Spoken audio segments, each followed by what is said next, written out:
All right, bro, we are back for another video. So, specifically, I guess reacting to another one of Asmin's videos.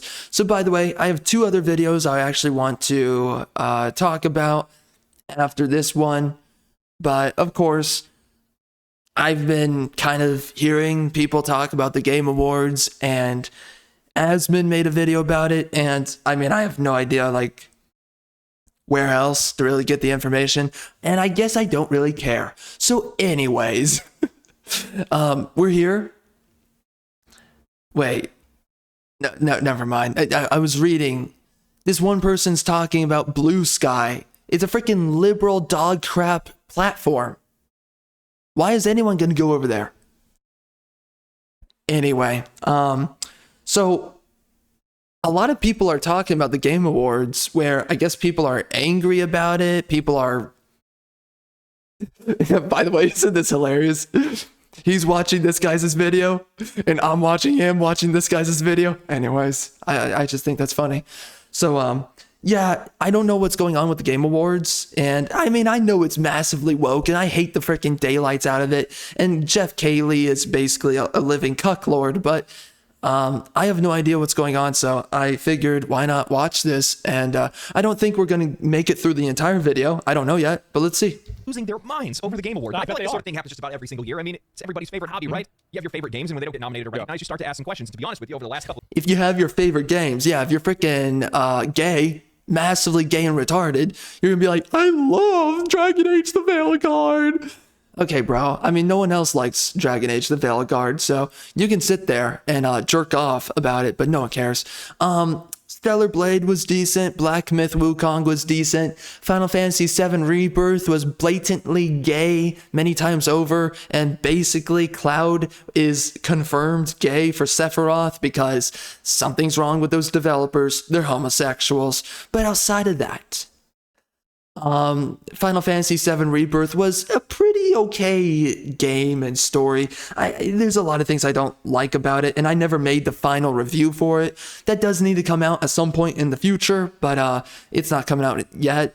Anyway, so I don't know, man. I kind of I mean, what else came out this year that's actually good? I mean, everything else is pretty much dog crap. Woke dog crap. Oh, of course, Suicide Squad Kill the Justice League is the best game ever made, right? Of course. Yeah, I don't know. There's nothing else I can really think to myself that was like... Anyways, I mean, there's so much dog trash that did come out this year, but I've forgotten about so much of it, because there's a bunch of games that did come out, and I can think of a few of them, but... this was a pretty trash year for gaming, just like last year. And by the way, Baldur's Gate 3 is not a good game, and it's woke dog crap. It's just that the gaming industry is such dog trash that a game like Baldur's Gate 3, people are regarding as if it's freaking heaven on earth. Years, the way that things have been going, and people are asking questions for all the right reasons. I want to say this first. I am so happy that I was wrong in my assumption that Black Myth Wukong was going to get pushed out of the Game Awards. People were just saying that to start up drama. Everybody was trying to say, before the Game Awards nominations happened, they were trying to say that Jeff Keighley was getting bullied by AAA game devs to give Dragon Age Veilguard Game of the Year. Like, they had already presupposed that it would be nominated and that it would even actually win. Well, that game was treated up to its launch and then thereafter. Yeah. It's happened in the past. That's the reason why people would think that way. I mean, remember Last of Us 2? Oh, shoot. Did Spider-Man 2 come out this year? I forget. I don't know. Anyways, there's so much dog trash that's come out. I mean, the Game Awards is illegitimate. We all know that. Yeah, it's actually funny. I saw a bunch of people go back to my video from a couple weeks ago talking about that very issue and trying to rub my face in the fact that I was wrong and then I got nominated. I'm just sitting here like, yeah, no, that's good. Yeah, I'm happy that happened, especially after everything that game went through. What were you expecting? Oh, I'll do it the right way. This is what you want. So this morning, I woke and do an apology video for something that you said might happen on an award show. Looked at myself in the mirror and I questioned everything about myself. Who is this lie? Who is this shell of a man? You don't even belong on YouTube. How dare you say your opinions on the internet, you fool! I'm so sorry. No, I'm pretty good YouTube apology video. I'd say that's decent. I think also, I do think that people need to stop posting bullshit. And like, oh, this is what's going to happen. There's this leak that I heard about, and it said that they're going to make every character in the new game, they're going to make them gay and trans. They're going to be gay, trans, Muslim, atheists. Yeah, no, I heard this from insider information. That's what's going to happen. Okay? I mean, very. Stop. But that doesn't mean that this It's very possible. I mean, they've done a lot of stuff like that, but I mean, I don't know. I don't know what he's talking about. Here's something about leftists like Asmongold, because he's a cuck lord leftist. They love to make a straw man out of conservatives, and they do it all the time. I don't know who the frick is talking about that. And in fact, by the way, QAnon? Liberals love talking about QAnon. Nobody on the right knows who the frick QAnon is. Nobody. But they talk about it all the time. And by the way, there are things actually going on, though, because I know some of the things that they talk about when it comes down to QAnon, some of those things are going on. You know, stuff like Bohemian Grove and whatnot. These things are real. You can't just call people conspiracy theorists when they're talking about things that are real, that actually exist. And yes, by the way, hey, you know, freaking libtards out there are actual conspiracies in the world. There's actual people who get together and conspire towards things. How stupid do you have to be to believe that conspiracies are somehow illegitimate? And by the way, there's so many conspiracy theories, air quotes, that are legitimate, that do happen. I mean, geez, Elise, man, the UN, the United Nations is a conspiracy. The ESG is a conspiracy. Diageo, GARM, which is ESG, but, you know, in a different branch, is a conspiracy. And there's so many other things. You know, the World Economic Forum, that's a conspiracy. And these things used to be called conspiracy theories until we proved the fact that on their own website, they say by 2030, we want the Great Reset. They've been saying this stuff for years. There's, of course, conspiracies. Why the frick are you so retarded that you're going to act like it's all made up? It's not. This year's award show isn't without controversy. No. There's actually plenty of it. Not only are we seeing a poker roguelike slip its way right into the Game of the Year category, but we're seeing a DLC and also even some underhanded or seemingly underhanded changes to the voting process before the nominees. Oh yeah, but by the way, oh yeah, and the voting process, I heard about this. The voting process for the Game Awards, it's a bunch of liberal organizations who are voting on the Best Game of the Year award. It's not actual people voting on it, that's number one, but number two, it's a bunch of activists. It's a freaking joke. And by the way, these organizations, they conspire together to make the gaming industry more woke, more egalitarian. What is wrong with these leftists? They always act like that reality does not exist. I mean, I guess that's why they want to transition themselves and each other, because they don't live in reality. So I guess it checks out. But regardless of that fact, they don't live on planet Earth. These went up. Now, one of the things that I've actually seen quite a lot of recently is people asking, why are you even upset in the first place? Who cares about these awards? They're meaningless. They care about the awards. That's why they made the award show. And if they didn't care about the awards, then they wouldn't be doing what they're doing. This is, again, bro, I hate this. This is the one thing that people do that I hate. It's when they say, oh, it doesn't matter. Bitch, if it didn't matter, you wouldn't have done it. Oh yeah, I'm sorry. Anyways, I want to finish that one point that I was making. Anyways, leftists, they love to make a straw man out of people. I just want to say that first and foremost. Again, you never hear a leftist actually, in good faith, define someone on the right. You never hear them do it. They always have to do something and make it up that's like, oh, you know, you're a this, you're an ist, you're a phobe. It's like, I'm not afraid of a, homosexual. They're just stupid. There's nothing to fear. Why are you calling people homophobes? Whatever. But it's like, they always bring things into the argument that nobody cares about and nobody's even thinking about. Because they can't actually have an argument. They cannot speak about objective matter. They have to speak about the optics, the emotional sentiment of a topic that they're imposing on the conversation. They do it every single time. It's very, very annoying. All right, you trash can clowns. I had to put this video on frickin' halt for this. Listen, as you all know, everybody knows, I am a freaking author.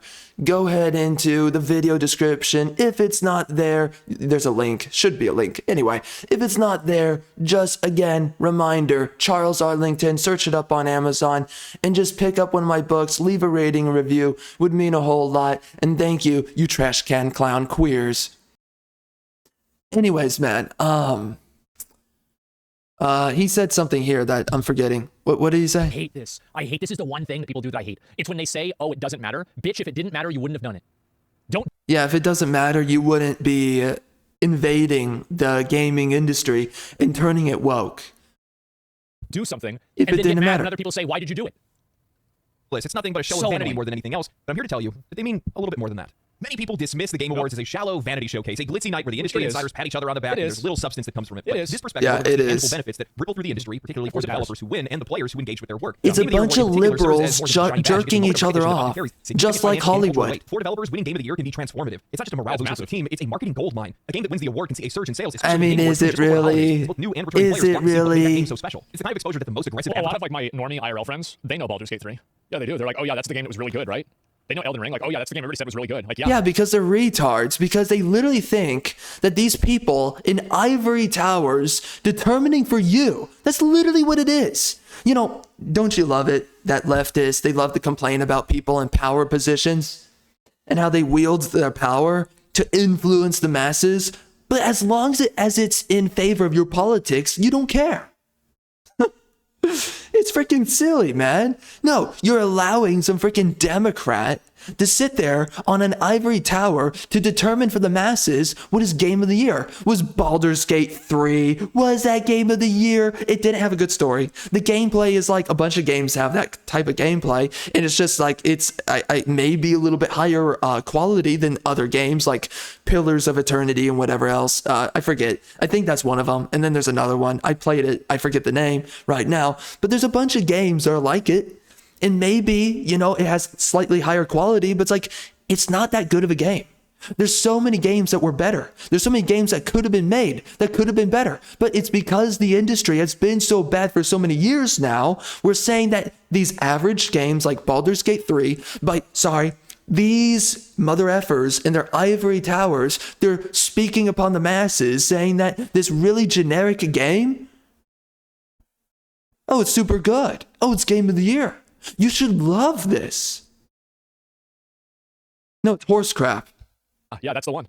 Rising campaign can't buy because it means that your game is genuinely one of the best of the year, if not Exactly, it was. Hi-Fi Rush, then Hi-Fi Rush dude. Nobody played Hi-Fi Rush. Hi-Fi Rush was one of those games that like everybody said was really good, but nobody played it. Yeah, Like, nobody streamers are like played that it. sometimes, too. I mean, Like, I everybody says, played oh, yeah, it and I did not it's enjoy it. Why they get 800 viewers? They've streamed for 10 years. But it's like everybody circle jerks about how good they are.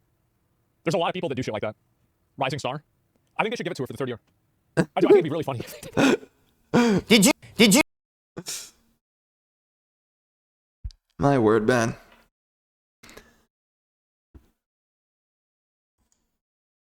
It's so funny.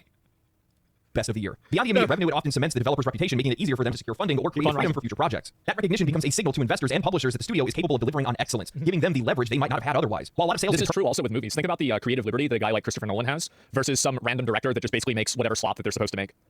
That's the reason why it matters too. It's the same with like From Software. Like, oh yeah, we're gonna go from our massive blockbuster Elden Ring hit, and we're gonna make a mech game.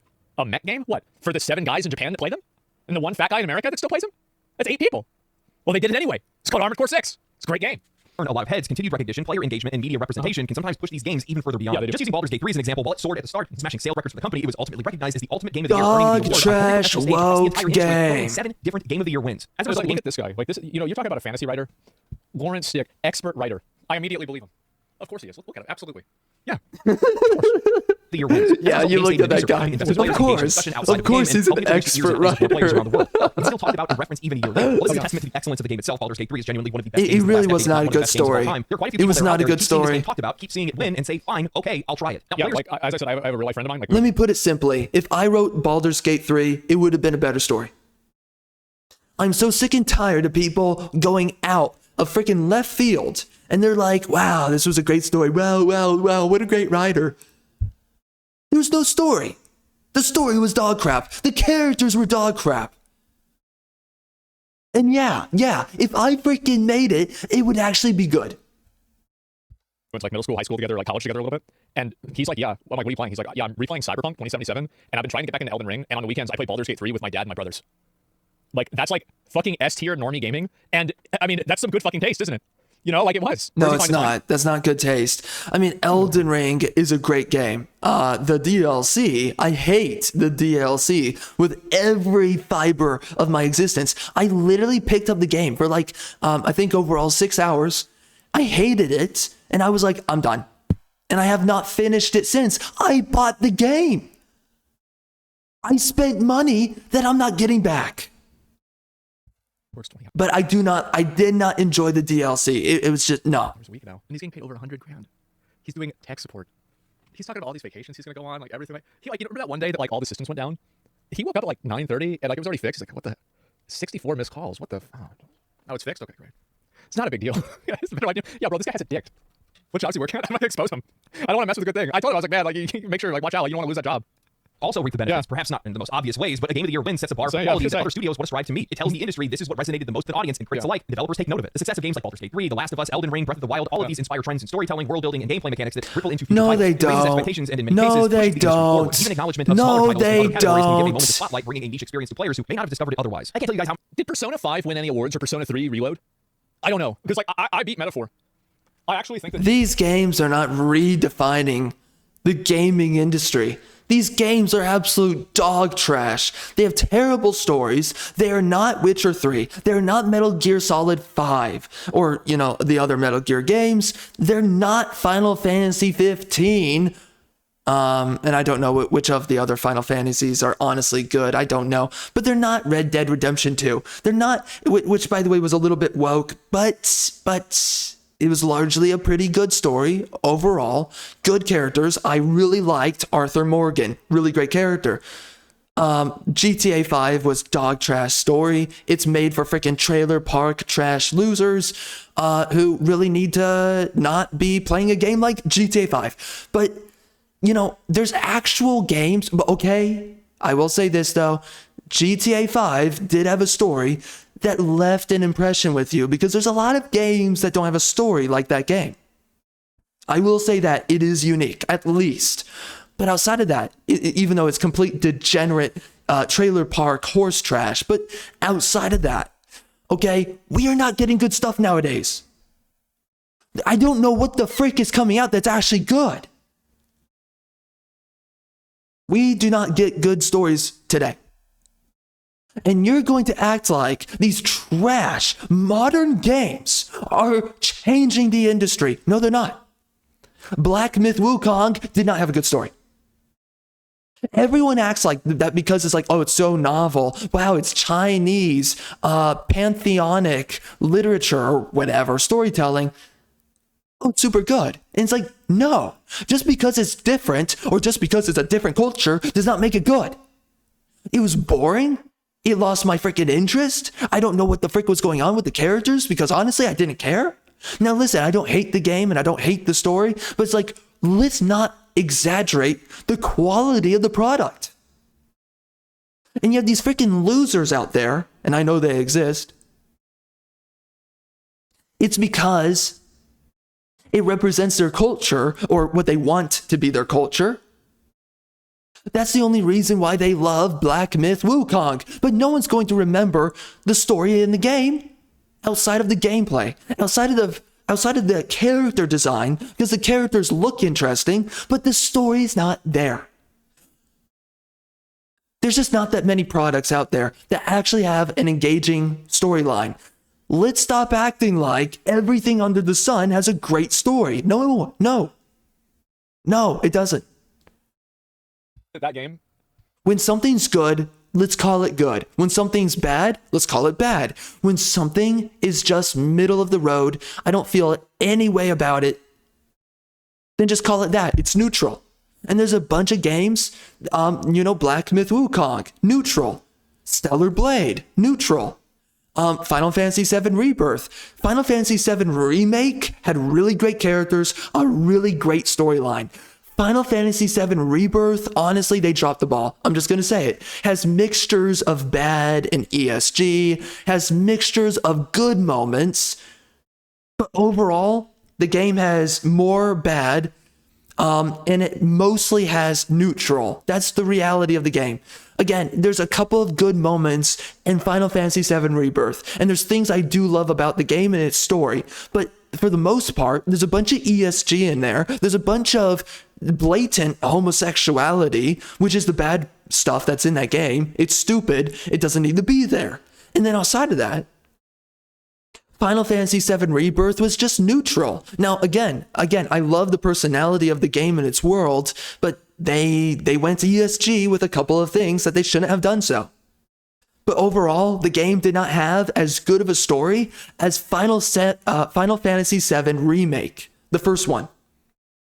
I loved the freaking first one. Very solid story, tight storyline. It was going somewhere the entire time.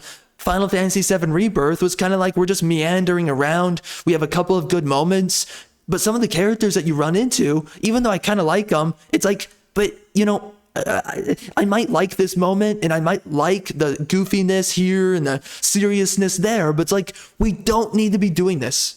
You can tell that there's no story actually developing, and that's a problem. They could have had a story going on, but they just honestly didn't. And that's just a simple reality of it. There's some things that they could have delivered a little bit better. Overall, though, it was an okay game, but I don't know, man. Like, ever since, I want to like it, but it's just left a really bad taste in my mouth. And the ending of the game is absolutely laughable. There's so many times I was sitting there and I was like, okay, bro, what are we doing here? But that's it. That's all I have to say about that. There's nothing truly good that came out this year. I would think that game should get Game of the Year. Real shit. How many times I found an indie title or a gem that What do you I otherwise say? had heard of, and it was just because it was No. not. Oh, you're freaking queer. You're freaking queer. Love a go. Oh, and then Silent Hill too. Yeah, no. And anyways, that's a story from like what, 20 years ago? Whatever. In other categories can give a moment to spotlight, bringing a niche experience to players who may not have discovered it otherwise. I can't tell you guys how. Did Persona 5 win any awards or Persona 3 Reload? Persona 5 was not that good. Because like I beat Metaphor. I actually think that game, if it wasn't for how good Black Myth Wukong was, I would think that game should get Game of the Year. Real shit. How many times I found an indie title or a gem Metaphor came out? I did not know. that I Okay. otherwise had heard of, and it was just because it was nominated in the Game Awards. At its best, the Game Awards is more than just a vanity parade. It's a cultural touchstone for the gaming community, celebrating not only what games are, but what they can be in the end. They drive innovation. Again, Stellar Blade was a very neutral story. I mean, listen, Eve is hot. I like the game. It has a good soundtrack. But very, like, the story's going nowhere. And we all know it. It is not Nier Automata, which is a great story.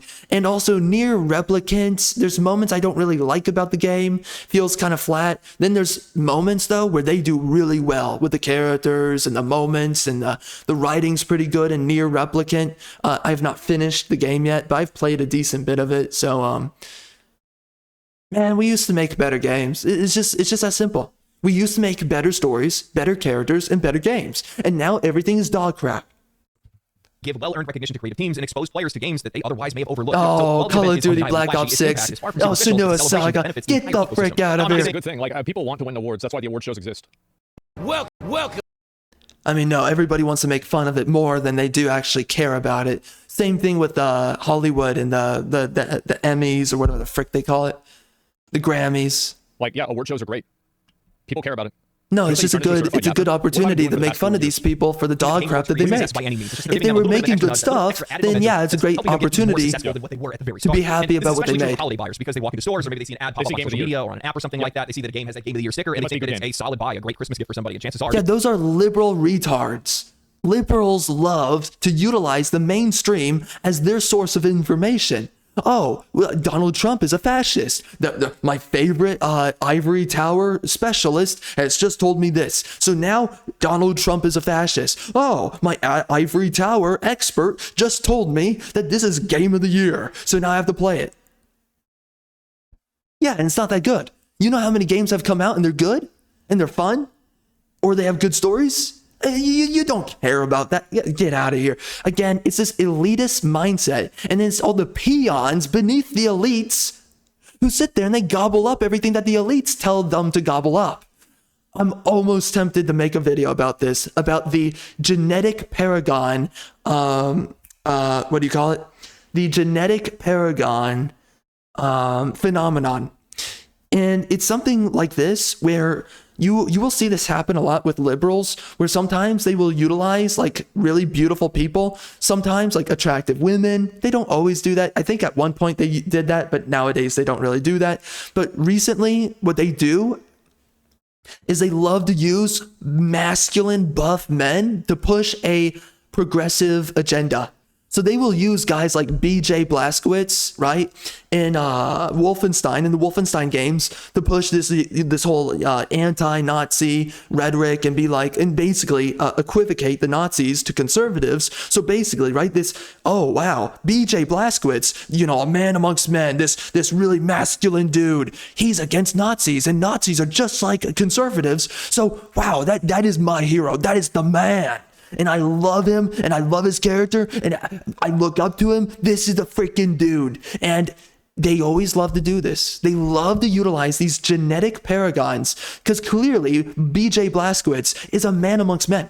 And they love to make them a figurehead for some kind of progressive narrative or a progressive sentiment that at its core means absolutely nothing. At its core is rotten, it is filth, it is incorrect. But they use it as a Trojan horse. And that's really what it is.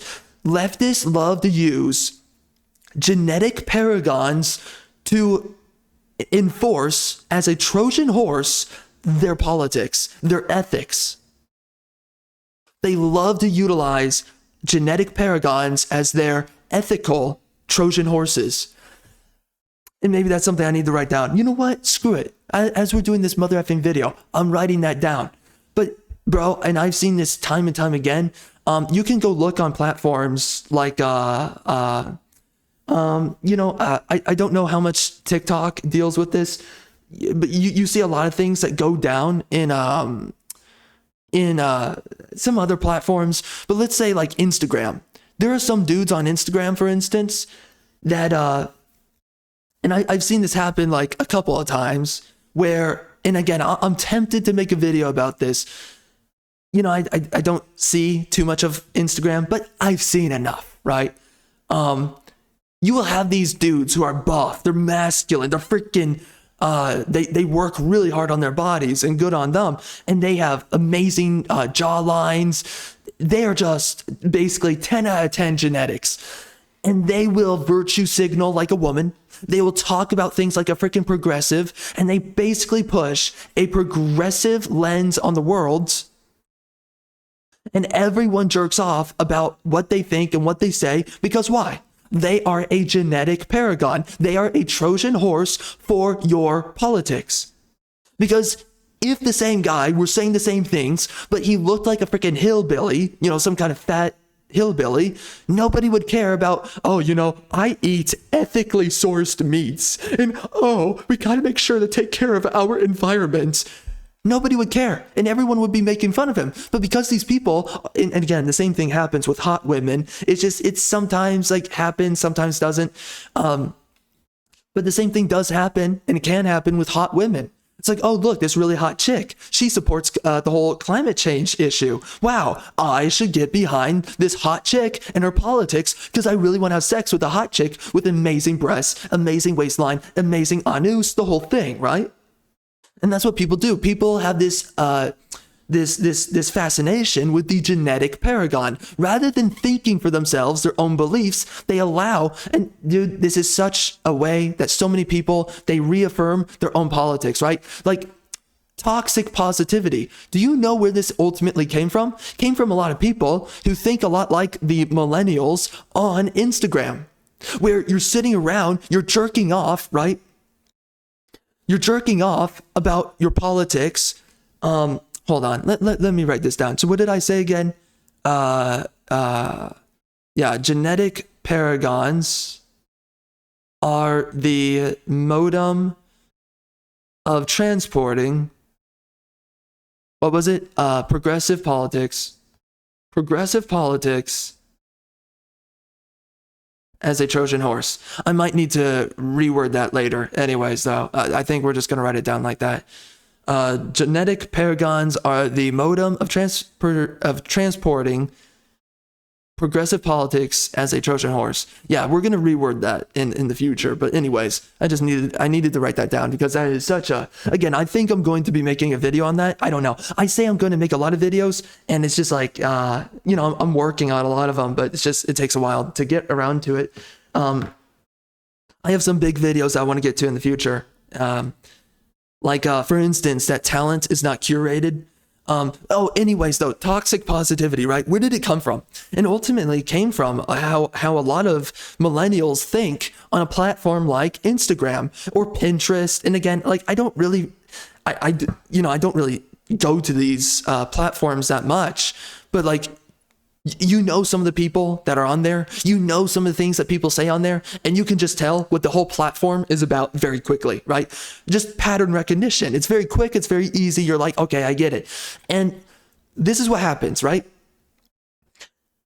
How people reinforce things like toxic positivity, where it's like, well, we have to support illegal immigration because I wouldn't want to be mean and I wouldn't want to make those people's lives worse just because they came into my country illegally and then now they're committing crimes, or they're just low quality people and nobody wants to live around them. But I'm going to, for some reason, sit here and virtue signal and believe in these dog crap policies. Why do people do it? Because someone that's wealthy, someone that's powerful, typically, more often, someone that's attractive, that might be a celebrity or someone else, just a genetic celebrity or actual celebrity, fame celebrity, whatever it is. You're like, oh, well, this person, right? They talk about, you need to have a positive mindset about life. And every day you need to wake up and work hard. And, I eat only ethically sourced meats. And, we got to take care of our planet and the climate change issue and blah, blah, blah. You have these people who blow the horn every day about, we got to be positive about life. We got to be positive about the world that we inhabit.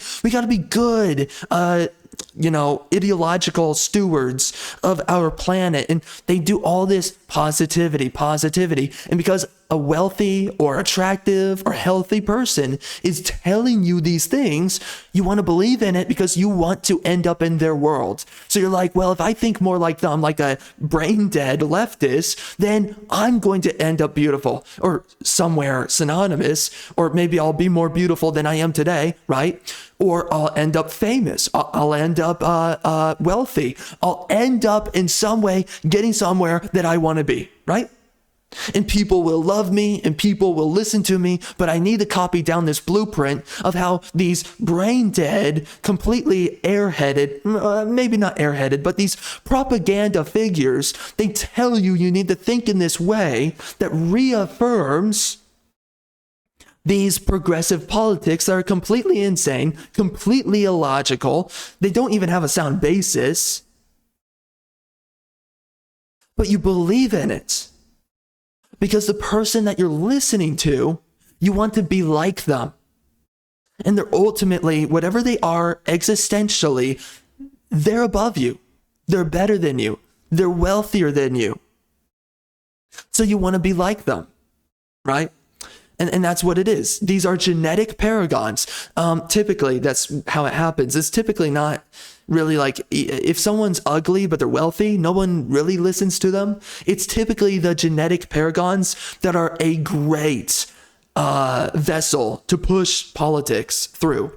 It is. More times than not, they're right. Yeah. That ends up being the case. Elden For Ring, years, my Baldur's mom Gate. almost always would buy me the Game of the Year game because it was the easiest choice for her to make. She didn't really understand the games, hobby, or anything like that. And, as a kid, and then even then after, yeah, it worked almost every single time. But the thing is that it goes beyond that. Oh, yeah. Anyways, man, this is the thing about leftists and liberals, though, is that someone tells you to do something, they'll freaking do it because they're collectivists. So someone told me that this dog trash video game was really good.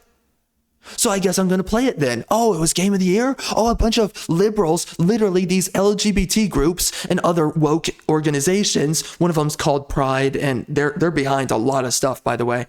And I did not know that. Again, ESG goes so far. How do we have so much money for all these random ESG companies? I don't know how it happens, but all these crazy fake jobs. It's insane. This is an absolute racket, and people behave like it doesn't exist. Anyways, these are the groups who are voting on these games, and then these retards are like, oh, that's Game of the Year. Oh, obviously it's a good game, or else they would have never called it Game of the Year. Get the Also, frick out of here. nominated in the first Last of Us 2 was game of the year, you freaking clown. And that was that was the worst game to come out in the last couple of years. I mean, it was so insulting in so many ways. And listen, like Suicide Squad, Kill the Justice League, there's so many games that are just terrible and insulting. But, oh man, there's so many games. But I mean, that one really, that one was really, man, that one was a really specific one that was really bad. But there's so many other games that are bad, like God of War Ragnarok. Anyway. In a lot of cases, especially for the players, this is a way for us to come across games that we otherwise didn't have any interest in. Or maybe Also for like games that you think deserve like. as a Oh, fan. so the Ivory Tower retards tell you, as a retard that you are, they told you, hi there, I am an angel from heaven coming down to you like God, and I'm going to tell you that this woke dog trash, I'm going to tell you it's good. Oh, gee, wow. Well, when it first came out, I didn't really think it was worth buying, but now that you told me, Ivory Tower, godlike being, I guess now I need to get around to it. God, come on, man. Get Fans of the real game, about like, your I want to see life. that game do well. I want to see What people a say, freaking "Bro, this shit was clown. lit." This guy's I a want to see it get freaking the acknowledgement sheep. that I think it deserves. even see at all. I think one of the best examples of this is Balatro. The game has exploded all of a sudden. Now everybody's talking about it, and for the most part, the vast majority of these folks haven't even Wait, what'd he say? Do well. I want to see people say, "Bro, this shit was lit." I want to see it get the acknowledgement that I think it deserves. see at all. I think one of the best examples of this is Balatro. The game has exploded all of a sudden. Now everybody's talking about it, and for the most part, the What vast is that majority of these game? folks haven't even heard of it. Yeah, And I- honestly, what is it's a that prime example of that. I have over 400 hours in the game. Holy I wish that I could shit. get that time back. No, I actually don't wish I could get that time back. I don't know where that time went. I thought I only played it for like 10 hours, but That's a sometimes I lot. hear the music in my sleep.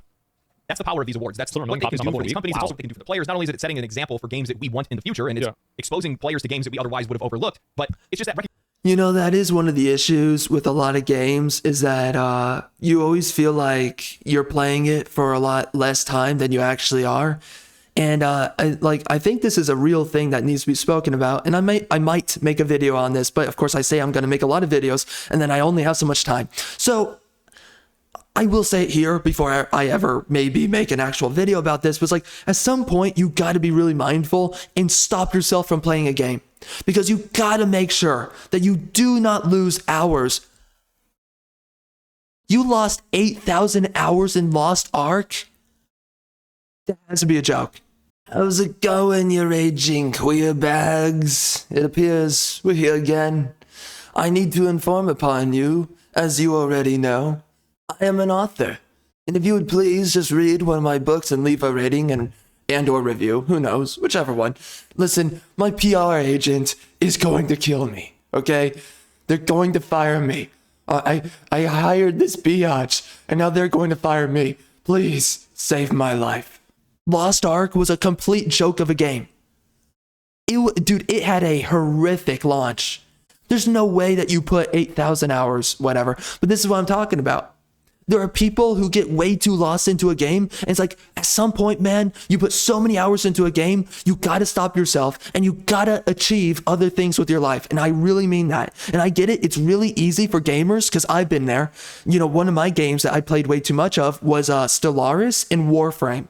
I played both of those games for hours and upon hours, grinding away or just, or playing the game a bunch. And it's like, at some point, you got to stop yourself and you just got to look in the mirror and say, bro, other things, you got to do other things. You got to complete other things. You got to achieve other things with your life. Okay. You just got to be honest with yourself at some point. And you can't really blame yourself because video games are so engrossing. They are. And it's a good thing because it's simulating a lot of challenge and reward circuits for overcoming challenge. But you cannot forget that you need to also overcome a lot of challenges in your own life. And there's a lot of guys out there, they just forget about it and they retard out into a game. And again, it's very easy to do it. It makes sense how it happens, but you got to be mindful of your freaking existence. recognition that a lot of these studios deserve for the hard work that they put in delivering something that we actually wanted. And I think that's the most important part. But it's not kid ourselves. At the end of the day, we love validation. It's one of the reasons why we like social media. Yeah, I So want a pat on the head. I want them to tell me that I want the middle-aged man to tell me that my video. I don't care about validation, and that's you being a liberal. That's why you care about validation. Screw your validation. You know, this is the biggest thing. This is the thing about liberals, is that they're so pathetic and they don't know how to tell people. I mean, okay, a lot of liberals have very bad judgment in decision making. They think like women. So they're not very rational. So, okay, I get it. But it's like, when you are rational, This is the thing for rational people, that they understand this truth and this fundamental reality to the world and life, is that there's so many people out there who just need to be told to shut the F up. There's so many people that need to be told, go screw yourself. You know, like how Elon Musk, for instance, he told all those executives, Bob Iger, right? That famous moment where he tells them all, go F yourself. There is a moment in time where screw you, screw your validation, because you're so corrupt. You think you are virtuous. You think you sit on a pyre above everybody else. You think you are the ivory tower paragon over reality, and you're not. And these are the people that they always happen to be leftists all throughout history, by the way. People try to act like the left has recently changed. No, they have not. They've always been this way. You're just a retard that never paid attention, or you never study about history and how people think, and you don't understand human psychology. Regardless of such fact, there are very specific people who need to be told to shut the F up. Very specific people who need to be put in their place. And you need to tell them, no, I don't want your validation. I don't need your validation. And I will never beg for your validation. And these are the same type of people they will demand based upon a fake virtue, a paper tiger. They will sit there and say, bend the knee. You are a racist, bend the knee. You're a homophobe, bend the knee. And you tell them, go. Should I do it for the video? Yeah, what? Yeah, sure, why not? Go fuck yourself. That's what you tell them straight to your face, basically like Elon.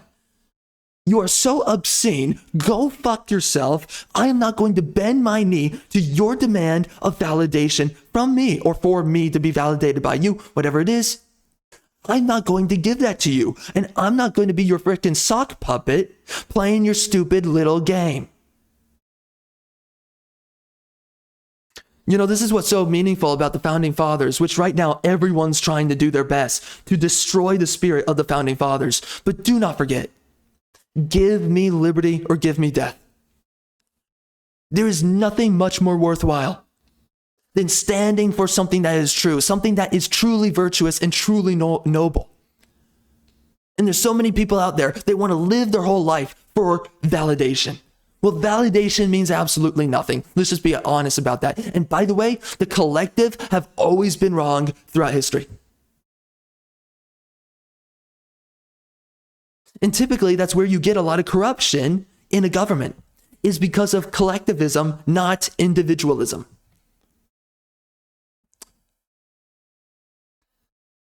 And of course, you do want a healthy synergy of collectivism and individualism, but it has to be individual collectivism like nationality. I'm an individual of my race, right?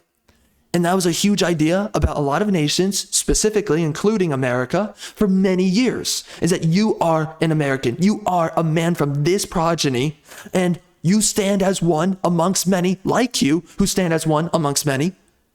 And you stand together, right? Brothers in arms. It's not as a swarm, a devouring swarm, a putrid disease. No, that is collectivism. No, you stand as an individual amongst fellow individuals, right? Instead of being the army of these thousands of peons from some nation, you stand as the army of the 300, standing off against a legion of thousands, right? But there's something different that makes you what you are. And that's what you stand for, and that's what you be, is that it is as an individual amongst a selective collective, which used to be what nationality was about, right? Nationalism. And nowadays we have to be the peon swarm. Because collectivism, because egalitarianism, because Democrat progressive politics. Video game decision was the right call. You made the right decision in investing 200 hours of your life into this game. It's a good game. Much. Absolutely. Yes. Likes. Yeah, no, good stuff. don't we do want to have that. our opinions validated, and we love to see the game that we love the most voted as the best game of the year. And I don't need the game that I love the most to be validated as game of the year. Only liberals who have nothing else going on in their life. You are a freaking loser, man. You are a literal existential cock. People like, this is why, man. This is why certain people just need to be told, go F yourself. Certain people just need to be told, I don't need your validation. Because this is the same type of guy. He wants to utilize, for him, his premise of reality is whether or not his favorite video game is validated by his little circle, his little group. So that someone like me, I have to bend my knee. Oh, it's game of the year. Oh, you're right. It's a great game. That is where you tell them, go fuck yourself. I'm not going to submit to your validation, your need for validation, or my supposed need for your validation. No, I don't care. You mean absolutely nothing to me. Go fuck yourself. And that's what guys like this need. He needs someone to tell him to go fuck himself because I don't give a crap. And by the way, I don't like cursing just based on principle. But of course, this is just, the point that I'm making here. And you get it. You understand. If you're not retarded, you get it. Anyway. But it's losers like this. You seriously need your freaking video game to be validated? Listen, man, I know that I really loved and enjoyed elements of Dragon Age Inquisition. I really liked certain elements of that game. I don't need anybody else to agree with me on that because I know objectively what it is that is valuable about that game. And I know what is objectively bad about the game. Same thing for Final Fantasy 15, Metal Gear Solid 5, and Red Dead Redemption 2. And, a couple of other games outside of that, right? Okay. But these are people who do not think objectively, they think subjectively, so they have to utilize coercion. And this is where you tell them, fuck yourself, because you are not going to use your coercion. Oh, it's game of the year. I don't care. I don't care. Because I live in reality, you live in the world of optics. By the way, get listening to liberals. Even they know they live in the world of optics. There are a couple surprises this year. I'll toss you Forbes wrote a solid Which is ultimately coercion. summary in an article titled... See, this is the one I have to play. Like, I really feel like, actually, I feel like a dick sucker for not playing Astrobot. Like, I really need to play this game, try it out. It was a good I've game. heard so many things about this game being good. And like, this is an Asmongold game. Like, I love games like this. got a Game Awards 2024 Game of the Year nomination and what didn't. Writing the nominees, Astrobot, the platforming love letter to PlayStation, is one of the best entries in the genre in years, and it's no surprise that it's a celebration of not just the PlayStation IP, but what feels like gaming in general is nominated here. I would personally consider this the frontrunner. Yeah, it was a good game. I'm thinking that's the frontrunner over Black Myth Wukong or Metaphor v Fantasio. Like, I'm sorry, I cannot even imagine that. However, okay. Stunning new RPG entry from Atlas of Persona fame. This latecomer immediately captivated audiences and launched it. Was this actually a good game? I bet if I saw this game, I would be like, this is gay horse crap. I swear, because Persona 5 was feminist propaganda.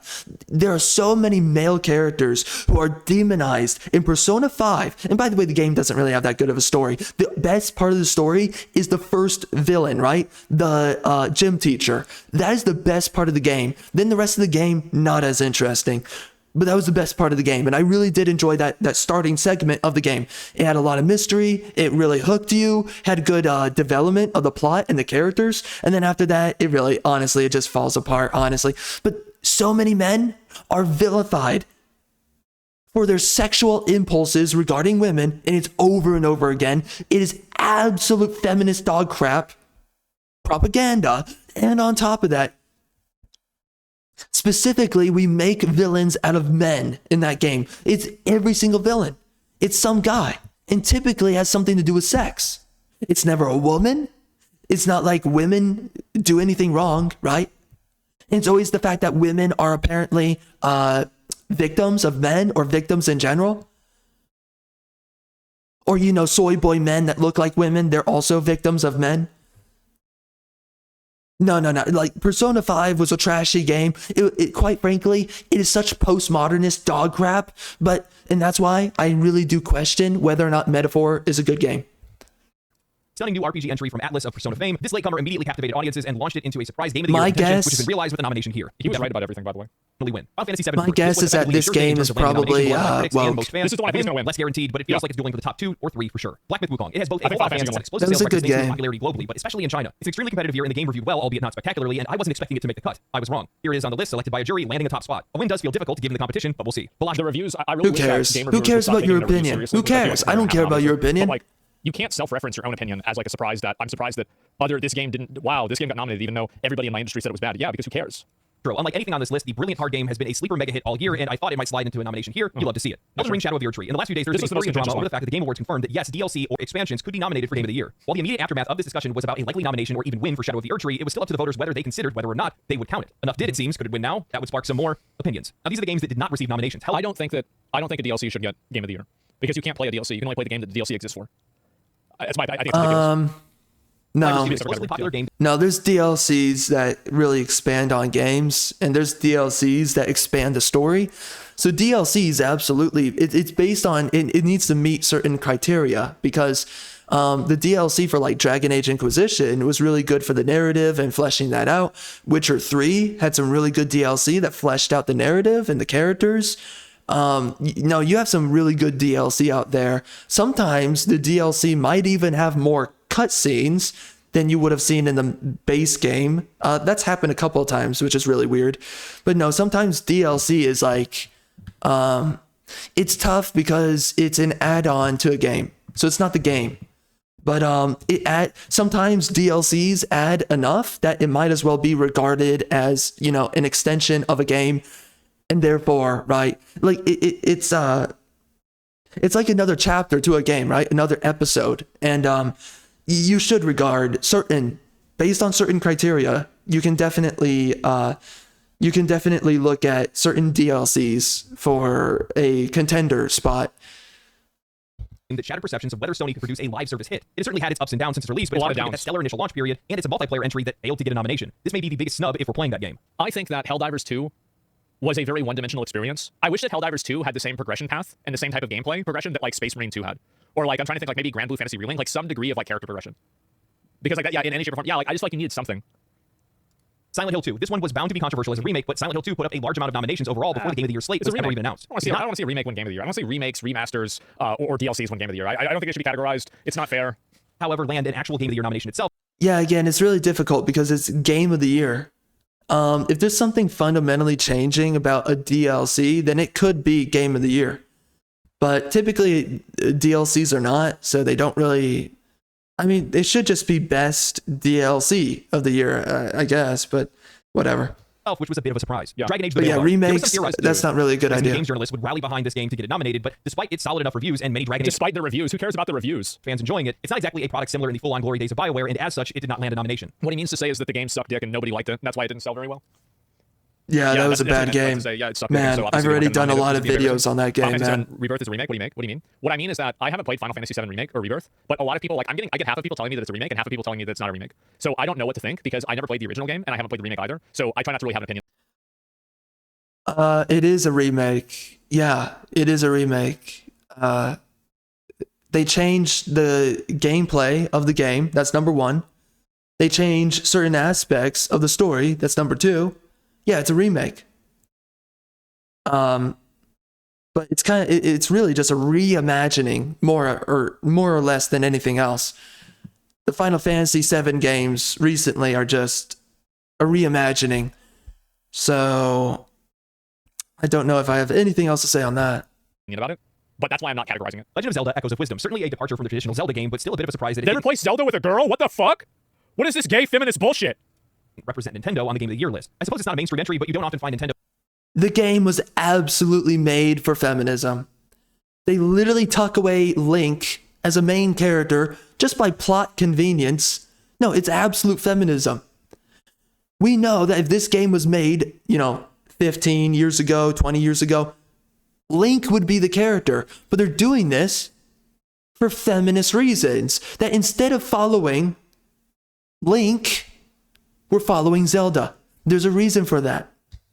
Missing out on a best game contender during a given year. It is Tekken, woke. the 90 It is score might feminist. normally guarantee a placement on the list in most years, but Tekken suffers from being in the relatively niche fighting game genre where it will unfortunately be overlooked by most voters. It's likely a favorite for best fighting game of the year, obviously. Yeah. Now that we've gone over the summaries, I two of these like games stand out Zero amongst the rest, and they cause quite a bit of criticism. This game being in looks running Silent good. Hill 2, while a Like remake was the still receiving incredibly graphical well. Balatro is an quality. indie hit that many haven't heard of, but it still made the list. And Dragon Age: The Veilguard, for all the praise that it got, ended up just But being it in the looks like a accessibility category cutscene, next to right? Diablo 4, which let's be Oh yeah, accessibility. What's the accessibility? The Veilguard wait. not being in the running Silent Hill 2, while a remake was still received incredibly well. Balatro is an indie hit that many haven't heard of, but it still made the list. And Dragon Age: The Veilguard, for all the praise that it got, ended up just being in the accessibility category next to Diablo 4, which let's be Oh yeah, accessibility. What's the accessibility? Well, hey retard, hey, you're in a wheel, you can't move your arms. That means you're probably stupid. Hey, okay, so you have to go put the you see the blue triangle? You have to put it in a hole that's blue and it's a triangle. Hey, stupid.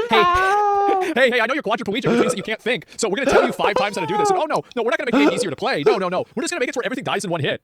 It's accessibility. Yeah, there you go. Oh my gosh. It's so patronizing. I can't believe it. It's dumbass proof. Yeah. Be real, that's more or less them just thanking them for coming. I'm genuinely shocked that Power World wasn't mentioned anywhere, and again, the media really torched that game on release. But the biggest I think that Power World, there's also another hidden agenda with Power World, is that I think companies don't want to get on the bad side of Nintendo. I'm just being honest. Yeah, it's probably I can see that. why. No, there's a bunch of things that goes on with companies, and there's a lot of companies that throw a lot of threats at other companies, especially the more powerful a certain company is, right? Like Nintendo, and Nintendo definitely goes after people. Is Elden Ring Shadow of the Erdtree, a DLC. This has to be the first time ever that we've ever seen a DLC creep into the category of Game of the Year, and people have been talking about it. While most people seem to generally agree that a DLC shouldn't be in the running for Game of the Year, and are upset that it likely will push out whatever their favorite game is, there are some in game development and games media that have begun to push back. As an example, Greg Miller of Kind of Funny Games tweeted out saying DLC should be eligible for Game of the Year. It's a game. It's not a game. Can you play Elden Ring Shadow of the Erdtree? No. You can only play it if you played Elden Ring. It's not a game. That's like saying a patch should win out. Again, a DLC would have to fundamentally add a lot to a game and basically be an extension, right, of the base game. That is really fundamental. And most DLCs do not match that, like, ever. So, yeah, DLC should not be eligible in almost every single circumstance. I mean, if someone basically made a DLC that's like, it's almost like another game, which I think that's happened maybe with Dragon Age Inquisition. I think that's the only one I could really say that happened, because I'm pretty sure that added a ton of new content. In Witcher 3. Yeah, Witcher 3 added a ton of new content with their DLCs. So I could see that. Yeah, I could see that winning Game of the Year. But one of the issues is like, it just makes absolute sense that would win Game of the Year. But at the same time, there's kind of a problem with that, because it's like, who are you giving the award to, right? Are you giving it to the base game? Okay, I mean, at the end of the day, it's not really that complicated, you know. But there needs to be criteria for it, right? Out Game of the Year. But most DLC are not eligible. Can you play Elden Ring Shadow of the Erdtree? No, unless you played the original game. And you cannot disconnect the existing game from the DLC and look at it objectively. It's dependent. Yeah, it's just not true. People played this year. If it's that good, it should. And that's the issue, right? It's like that's one of the issues that I think in the criteria that's really difficult is the base game itself.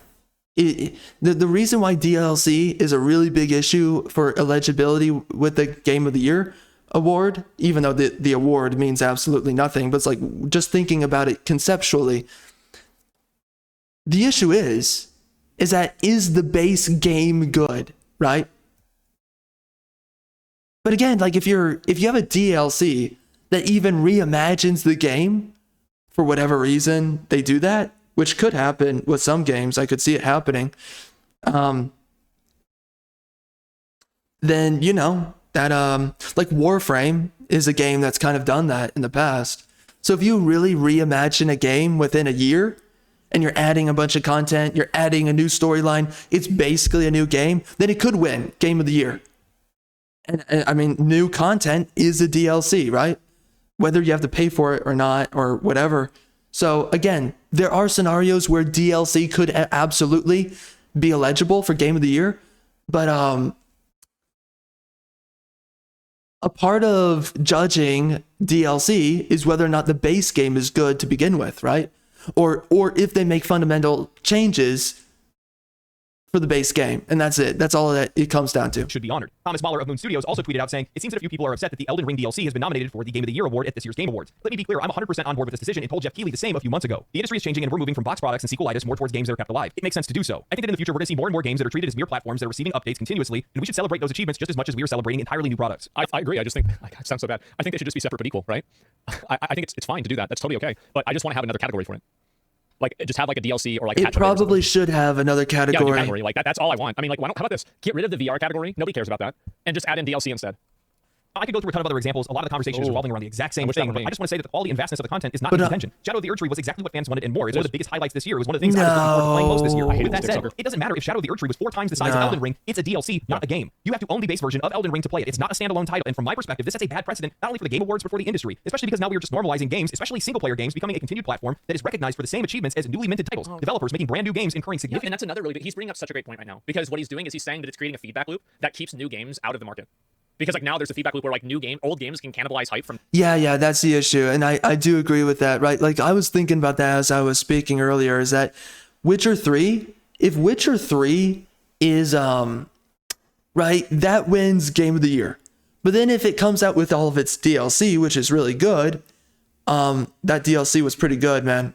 Especially the stories and all that to the DLC. But then you have a problem, which is like, okay, then that game is cannibalizing Game of the Year, which then means that anyone that's new coming into a market every year, they can be cannibalized by a game that's like outperforming with its DLC, which it's like, I mean, that's basically, I mean, that's the merit of the game. If it's a good game and it's adding enough content to be qualified as another game, right? Air quotes on that. Then,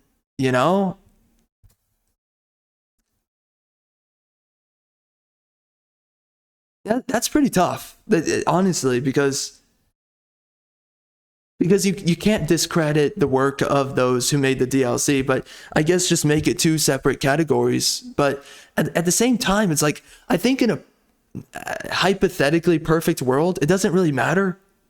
So, I mean, that's just, it's just kind of a weird thing, because you have DLCs that are legitimately huge add-ons to the base game, and that's just my only issue with it. New games. More Like, it's like doing movies, so. They're not just continuing a game that's already successful. DLC is released every single year for an assortment of games. But I think I do agree with that. You do not want to cannibalize the industry's. I mean, again, the Game Awards doesn't matter, like, at all. But it's that idea, right? But I mean, I guess it doesn't actually matter in the end. Let's just be honest. So whatever. It's just the principle and it's the concept. But it's like, I mean, honestly, let's just bring this down to a really legitimate level, right? Just base roots level, okay? If you're sitting around with your friends and you're talking about what's the best game that came out this year, what should we spend money on to play? What should we put our time into to play? It's like, well, a lot of games came out and they were trash. And then there was this really good DLC that came out for a game that's good. And then the DLC was great. So that's pretty much the best game of the year. It's the game that comes out with the best content, right? That's what ultimately the best game of the year is. So, and I think that's what again, this is why this kind of stuff just does not matter. Because at some point, there's a technicality where it's like, we're thinking too much about something that really has a pragmatic basis, which is, what is just good game content? And what is the best of game content that's out there, right? So if someone's constantly coming out with great game content, then I guess they could get an award, or people should just be talking about that game saying like, this should be picked up. And that's ultimately what it comes down to. What is good game content that's out there? Cinematically, gameplay, go down the list. More Like, it's like in doing movies, so. They're not just continuing a game that's already successful. DLC is released every single year for an assortment of games. There is no reason that there shouldn't be a category for best DLC, or for the games with DLC to be included in best ongoing game. Are we supposed to believe that making games with the DLC? Does he do? They don't. He doesn't do that. I thought only the one that's in the castle, Mesmer's castle, does this. I don't think the ones in the outdoor areas that they do. There's a second boss one. They might as well just make another category for DLC though. Just do it, right? Because ultimately it's not the base game, so it's not the same award, right? You killed it? Because a new game coming out is a bigger deal than new content for a game. Because, right, when a new game comes out, that's a new engine. Ongoing game. Are we supposed to believe that making a DLC is just as challenging as creating a new IP from the ground up? All kinds of It things. actually feels as though Shadow of the Erdtree is more or less a proxy that was put in place to block the nomination of something else entirely. Whether that was This is why this is so gay and retarded. This whole like Game Awards stuff. Again, like, there's a way to make sense of it all. It's not like it's freaking rocket science. I'm just saying though, it's like in the end, it's like what kind of work is being put into the industry? That's all that matters. What games are coming out that are worth your time and your money? What games are setting a standard for the industry? And at some point, it's like, does it really matter in what format game content's coming out? If it's good and if it's fundamentally better than other products out there, then who really gives a crap about the technicalities and this and that? And like, oh, does the 2 + 2 = 4 or 5, right? Who cares? Who cares about all this, these like fake equations that we're caring about? In the end, it just matters, do we have a good game, right? Or do we have good video game content? That's all that matters. 2 or Helldivers 2 or And should people be spending their time with that video game? That's all that matters. maybe even Dragon Age the Veilguard. Let's see, what game do I think should have gotten in the Game of the Year nomination? I don't know. I feel like Space Marine 2 and Stellar Blade are pretty much the same. But I also think that like Black Myth Wukong and Metaphor are like such a clear cut above those games. Like those Stellar Blade and like Space Marine, they're like a solid 8. Where I feel like Metaphor and like They're both good games. They're at least a solid 9. Core Keeper? I don't know. Black Myth Wukong does a lot of things that are so impressive that definitely brings it up to possibly Game of the Year.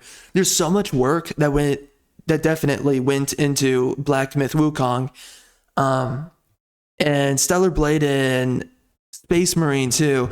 There's a lot of things that are kind of bare bones about the game, both games. Specifically with Space Marine 2, there could have been more to the combat, and really the combat was pretty simplistic. It was still good, right? But it was really simplistic. Oh. Yeah, I don't know. Another Crab's Treasure. I would love to see indie games like that have their own category. I realize this is more of a conspiracy than anything else, but keep in mind, Paul No. had said there were some rumblings of games journalists that were trying to push Dragon Age the Veilguard through, regardless of everything else that was going on around that game, and maybe forcing Elden Ring Shadow of the Erdtree into the conversation, block that game or some other just game sounds from being bullshit. Yeah, nominated. there's no It's way. too easy to vote for. It's likely the most widely played game this year by the most people and one of the most well-known names in all of gaming. It would be like if Baldur's Gate 3 released a DLC. It would be the exact same thing because it's the most popular game. It's one of the most talked about games, and everybody has seen it, especially if we're talking about the panelists that they've included in this, and we're going to talk a little bit on that as well. But I've seen a lot of chatter about Balatro specifically. While there's been some people pointing out Shadow of the Erdtree, a lot of it's actually been pointed at Balatro and saying that it doesn't deserve to be on the list. And while I think you could maybe make a case for some of the other indie hits that came out this year, the game deserves its nomination. The people that are out there that are just Not every, like, this is, like, the only people that think it doesn't deserve a nomination are people that, like, I feel like they're like the worst kind of players, right? They're the people that are like, basically they decide, oh, is this game good or not? I don't know. How good are the graphics? How many people are playing it? Like, what? How do you make a decision based off of that? thinking that the game is purely poker. I'm sorry, you haven't played the game. You have absolutely no idea what you're talking about. Yeah. The amount of people that are I haven't played it either, trying to minimize this game while saying that all the other games are that much more innovative and creative when they're quite literally just copies of other games themselves is ridiculous to me. It is. And plus on top of that, I just personally really like the story of how the game came to be in the first place. Guy's working a part-time job or a full-time job while he, at the exact same time, is working on a game for like 2 years, trying to put this together by himself to make a portfolio so that he can get a job in game development. Well, now he's the game gonna be able to get a job. explodes, it blows up, it's already spawned copycat games, it sold millions of copies. It really is a innovative, interesting game, super fun to play. I recommend it to everybody. I made a video on it like 7 months ago. You guys need to go watch that. It was actually really good. But it's one I of love those that, bro. Like, yeah, my video that I made was so good. You guys should go watch my video. What a good video that was. Absolutely, I love it. games that I definitely think does deserve its spot. With that said, I will say there is some serious inconsistency with some of these nominations, and I think the reason why is because of how these awards are being conducted. I mean, yeah, Not only is it some of the changes you that they can made sit there and to their website, to their rulings, to like the your own games that videos. could be nominated, but it's also the paneling. And I understand why players are upset about a lot Yeah, of the because it's nominations or fucking how this is ridiculous. being handled because they don't feel like they're being represented. No. To be honest with you, with some of the things I've seen people talking about, well, they don't want to see you represented ever. Yeah. In an article from the Gamer titled, Wait, hold on. Like, Hold on. I definitely think does That, bro. Like, yeah, my video that I made was so good. You guys should go watch my video. What a good video that was. Absolutely, I love it. games that I definitely think does deserve its spot. With that said, I will say there is some serious inconsistency with some of these nominations, and I think the reason why is because of how these awards are being conducted. Not only is it some of the changes that they made to their website, to their rulings, to the games that could be nominated, but it's also the paneling. And I understand why players are upset about a lot of because it's nominations or fucking how this is ridiculous. being handled because they don't feel like they're being represented. Woke activists are selecting the games. No. To be honest with you, with some of the things I've seen people talking about, well, they don't want to see you represented ever. Yeah. In an article from the Gamer titled "The Game Awards has a bigger problem than Shadow of the Erdtree," the writer Stacey Henley What's the effectively problem? hand waves the players' questions and criticisms, saying that the rules haven't changed last minute and these awards were always going to be controversial. While at the exact same time, the article only cites itself and No. The rules are never controversial unless you make dog crap rules. You know, unless you make dog crap rules. When we look at the Constitution, is that controversial? It created a civilization better than, let's face it, any other country on the freaking planet before then. Better than Rome, better than Greece, better than the British Empire. No, you just have a bad rule set. You have bad ideas. That's it. And you're not capable of thinking out good ideas. So then when you apply yourself, it's retarded. And nobody likes it because there's a fundamental fallacy. Again, nothing's perfect, but in the end, there are good ideas and bad ideas, objectively. And you guys specifically are trying to enforce your politics, your woke ideological politics, which are stupid, and that's why you are wrong. To itself when using that as proof, literally Oh man, who does this? every single link It's on so this entire article stupid. is just referring to another one of their own articles or another writer from the gamer. This article is all in Wait. while at the exact same time, the article only cites itself and refers to itself when using that as proof. Oh, bro. Don't even get me started about article writers sourcing themselves and referring to themselves. They do it all the time. Dude, there's so many people. I remember back in 2016, I stopped giving a crap about this a long time ago now. But I used to sit there and I used to fact check these freaking retards. You would have people making articles like trashing on Donald Trump, for instance. And I would be like, okay, let's see if it's legit what they're talking about. These are people like New York Times, people on Apple News, go down the list.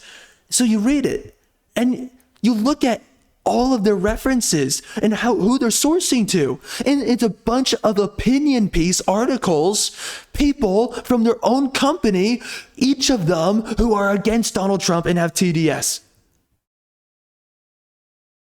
It's a bunch of people with opinions, and then they just source other articles, those other articles with those other opinions, and they create a web of meaningless, useless verification, invalidity, credentials. Oh, you see, well, we wrote this article and it legitimizes our opinion, our supposed facts, whatever. We wrote all of these articles where we just say that we didn't like the way that Donald Trump sounded when he said X, Y, or Z. Or he said that he bought 1,000 cheeseburgers, but it was actually 983. So you're splitting freaking hairs.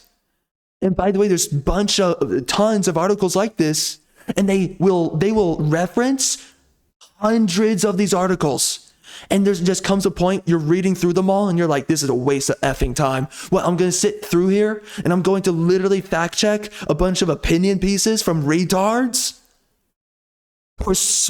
who are literally splitting hairs over somebody that they just simply do not like them and their policies, even though that person and their policies is better than you.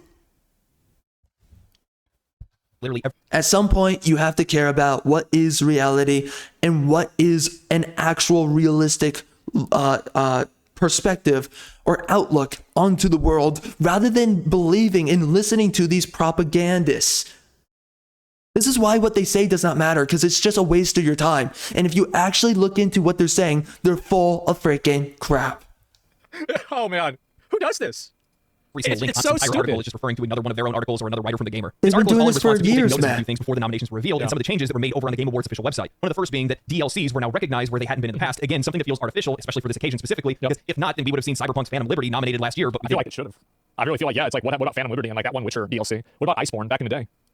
Now, along with all this, players also noticed that the voting is yeah. calculated with a voting jury taking up Yeah. a whopping 90% of the vote, Wow. while players and fans only make up 10%. That's called meaning that democracy. players are only a deciding factor Wait, in the hold event of calculated with a voting jury taking up a whopping 90%.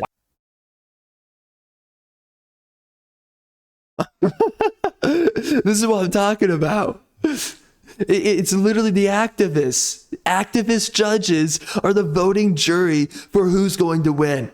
As if this hasn't happened in the past years, because we all know. I mean, right? How did Last of Us 2 win the Game of the Year for, I think it was 2020, right? How did that happen? Yeah, it's because the freaking activists, they took over. Of the vote, Wow. while players and fans only make up 10%. That's called meaning that democracy. players are only a deciding factor in the event of a tie, and even then, their votes are likely not even a factor. Yep. And that's the reason why players are raising questions over the awards, because they feel like they aren't being heard or represented. And in fact, we know that we're not being represented. The panel of judges are from outside outlets that have nothing to do with gaming at all. Exactly. Looking at some of the outlets in Yes. the US, we have Entertainment Weekly, the LA Times, the New York Times, Pride.com, Rolling Stone. It's fucking ridiculous. Yep, It is. exactly. It's absolutely fucking ridiculous. Pride. Yeah, this is about being gay. Like, what does that have to do with video games? Yeah, NPR, Pride.com and also What the fuck? NPR. What is Yeah. this? What is this shit? Variety, Rolling Gay people Stone. play games? How? Yeah, they do. You know what games they play? They play Elden Ring. They play the same fucking games that we do. Having an advocacy group for a sexual identity doesn't make sense for a video game fucking award show. It's ridiculous. This is an identity advocacy group. No, just put it as this. They're activists. It's not like, oh, well, gay people like these video games and straight people like these video games. Like, that's like a YouTube comment. Really, it's not real. Nobody thinks this. No, there are differences between straights and gays. We all know that, okay? And there's a lot of games that gays are going to probably be attracted towards more than other games. And same thing for straight people. But, I mean, honestly, it's so insignificant. I mean, who cares about the gays? That's the ultimate truth. Looking at the UK, The customers are straight. Many of these sites and magazines are nothing more than celebrity gossip and tabloid No one cares magazines. about the They're not gays. representative of gaming culture, the perspective of players, or representative of the industry in any way. I'll be straight with you guys. This makes no sense to me whatsoever. I know that Jeff Keighley has been pushing for the award show to be more like the Grammys or something like that. Oh, it's so fucking cringe. Oh my god, it's so fucking cringe. How do you want it to be like the Grammys? Are you kidding me? I mean, yeah, that's Oh what my he's God. turned it Stop into. trying It's to been copy that way for a Hollywood. long time now. Annie each year, but this feels like groveling at Hollywood's doorstep more than Exactly. anything else. Yeah. Jeff, we're winning. Our industry dwarfs music and Yes. television by a country mile. We do not need their approval. And frankly, the last thing that any video game player wants is Hollywood's influence in the gaming industry. Henley Yeah, Shaw- exactly. Like, oh yeah, I can't wait to get another fucking Spider-Man movie every. Hey, by the way, he's totally fucking up this fight. I just want to let you guys know, like, massively fucking this fight up. up the awards being controversial no matter what because of toxic gamers hand-waving their concerns, saying maybe it's more controversial this year because of everything that's going on in gaming. There are a few who dread Shadow of the Erdtree's potential nomination on quality. It's roundly considered an excellent expansion to an excellent video game. The issue is the principle of the thing, and gaming has been short on principle this year. A groundswell of toxicity Wait, has risen what? gaming has It's been more short. controversial, What? but the issue is the principle of the thing. What? Gaming has been short on principle? What kind of shit talking retard writes something like this? What the fuck do you Ay, mean? ay, ay. Holy on shit. principle this year. A groundswell of toxicity has risen unchecked this year in gaming. Toxicity. You're welcome. It's me. They're thinking about me. It's all My Everybody's gosh. probably watching the YouTube videos. seeing Wow. everybody did it. Literally, this is what, okay, a groundswell of toxicity has risen unchecked this year in gaming. Really? You mean people are sharing their freaking thoughts? You have your freedom of freaking speech. You're speaking your mind right now. But you don't like the fact that other people have their thoughts. You freaking elitist cock. It has an outsized influence. Okay. In the YouTube algorithm. Bro, that YouTube shadow censors, shadow bans people. And specifically on right-wing people, get the frick out of here. You have the algorithm on your freaking side, and your argument still fails. And on X. Yeah, X allows for freedom of speech. You know. You freaking moron. It allows for freedom of speech. And yeah, and guess what? Certain arguments are better. This is the thing, is that if Donald Trump did not have any level of free speech in the last election here, 2024, he would have never won the election. It's only because he was allowed to speak. The only way that the left can ever win is by fully censoring their opposition, because they don't have an actual argument. The Everything app, as long as that thing aligns with Elon Musk's increasingly erratic views, you're saying it's erratic. Listen, there's a bunch of people that don't think he's erratic. There's a bunch of people who do not believe that he's erratic. And actually, if you logically look at a lot of things that he has to say, but he's still pretty liberal in a lot of ways. So you just don't like the fact that the truth happens to be on the right-wing side. And you don't like it when someone starts to subscribe to more right-wing beliefs. So you say it's erratic. No, you're erratic. You think that kids should transition. I mean, you think that adults should transition, which is, again, freaking retarded bullcrap. It harms these people. Now, I don't really give a crap in the end because it's these people and like just, leave everyone else alone. But the problem is that they never leave everyone else alone. You are the one who is erratic, and you want to utilize your freedom of speech in order to censor other people. That is truly ridiculous. The fact that you believe that you have this audacity to believe that everyone else should bend the knee to you. And this is what I'm talking about. Some people need to be just simply told, go fuck yourself. There's no other way, man. I was going to make a video about this. It's the nature of the rebel. And why does the rebel have to be brash? Why do they have to be blunt? Because you have to break the king's conduct. Again, I need to make the video on this, but again, I don't have enough time. Anyways, the reason why The reason why that there is ever a rebel throughout history, and the reason why they must be offensive, the reason why they must utilize their speech to be offensive and to insult, is so that they break status quo. Because the elites, the bourgeoisie, those who are corrupt, they enforce a status quo where they maintain power. And it's always the rebel. They have to do what it takes to break the cycle of the status quo. So they sit there and they say things that are offensive. They sit there and they say things that they're told, you cannot say that. That's not okay. No, I'm going to call you a slur. I'm going to call you X, Y, Z. Go down the list because you are corrupt. And you are overwielding your power, and the cycle must be broken. The status quo must be disrespected and broken once and for all. So then you sit there and you say the words that they tell you don't say, because you have to refuse to kiss the ring if you're going to break the tradition of status quo. It's the only way.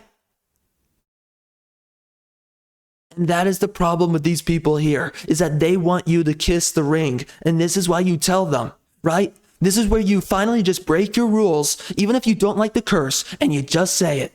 Go fuck yourself. Because I'm not going to bend the knee. I'm not going to play by your rules. You are the king and you must be toppled over because you are corrupt and you are not noble. You are not righteous within your position. You are owed absolutely nothing.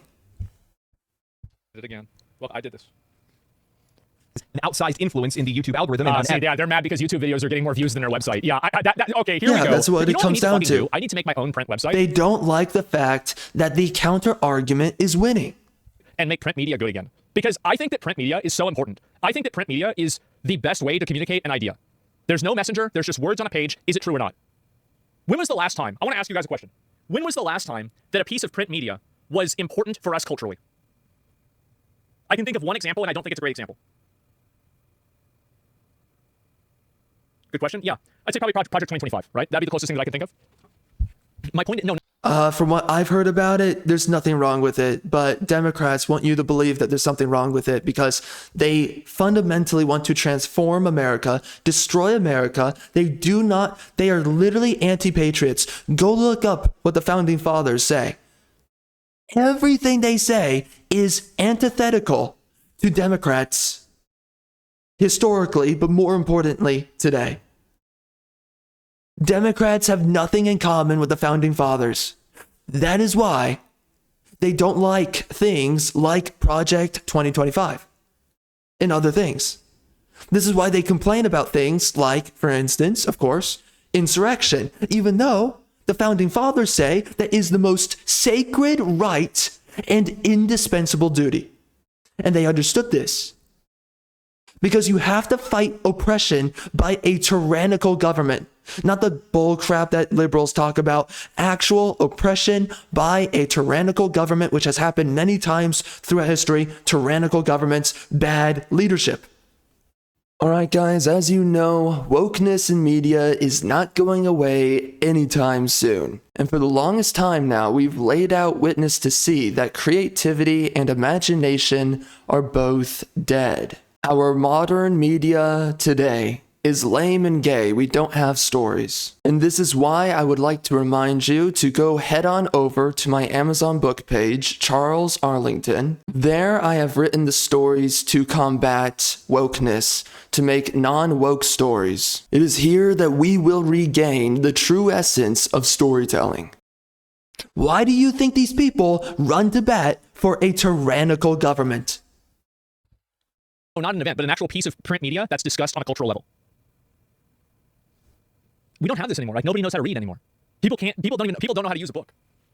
It's bad. It's real bad. Nintendo Power? Yeah. I mean, that's largely... Maybe, right? Yeah, Twilight.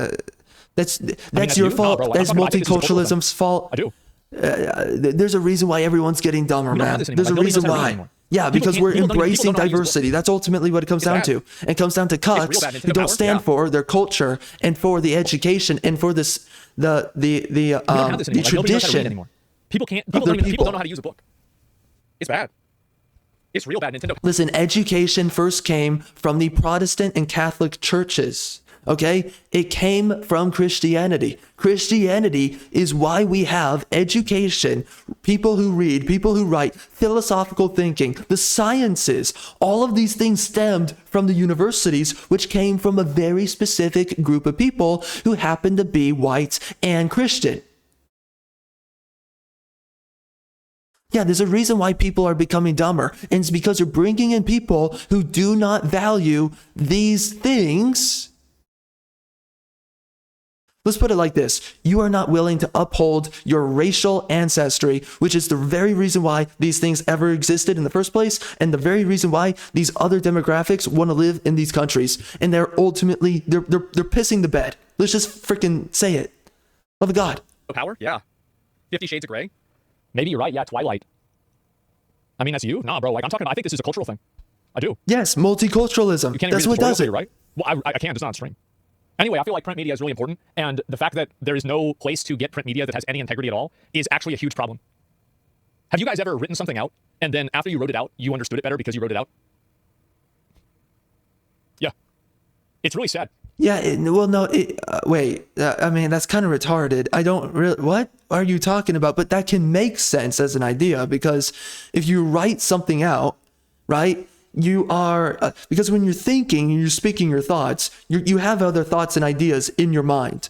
When you're reading something, you're only following that train of thought, right? So there's no other noise, there's no other competing trains of thought arguing for how do you word something. And also when you write something down, you are selecting, as best as you know it, the most optimal words for what it is, for the message that you are trying to deliver. So you are trying to maximize the quality of your message as well as the time efficacy, right? How long do I have to say what I'm saying? How do I make it the most concise as I can?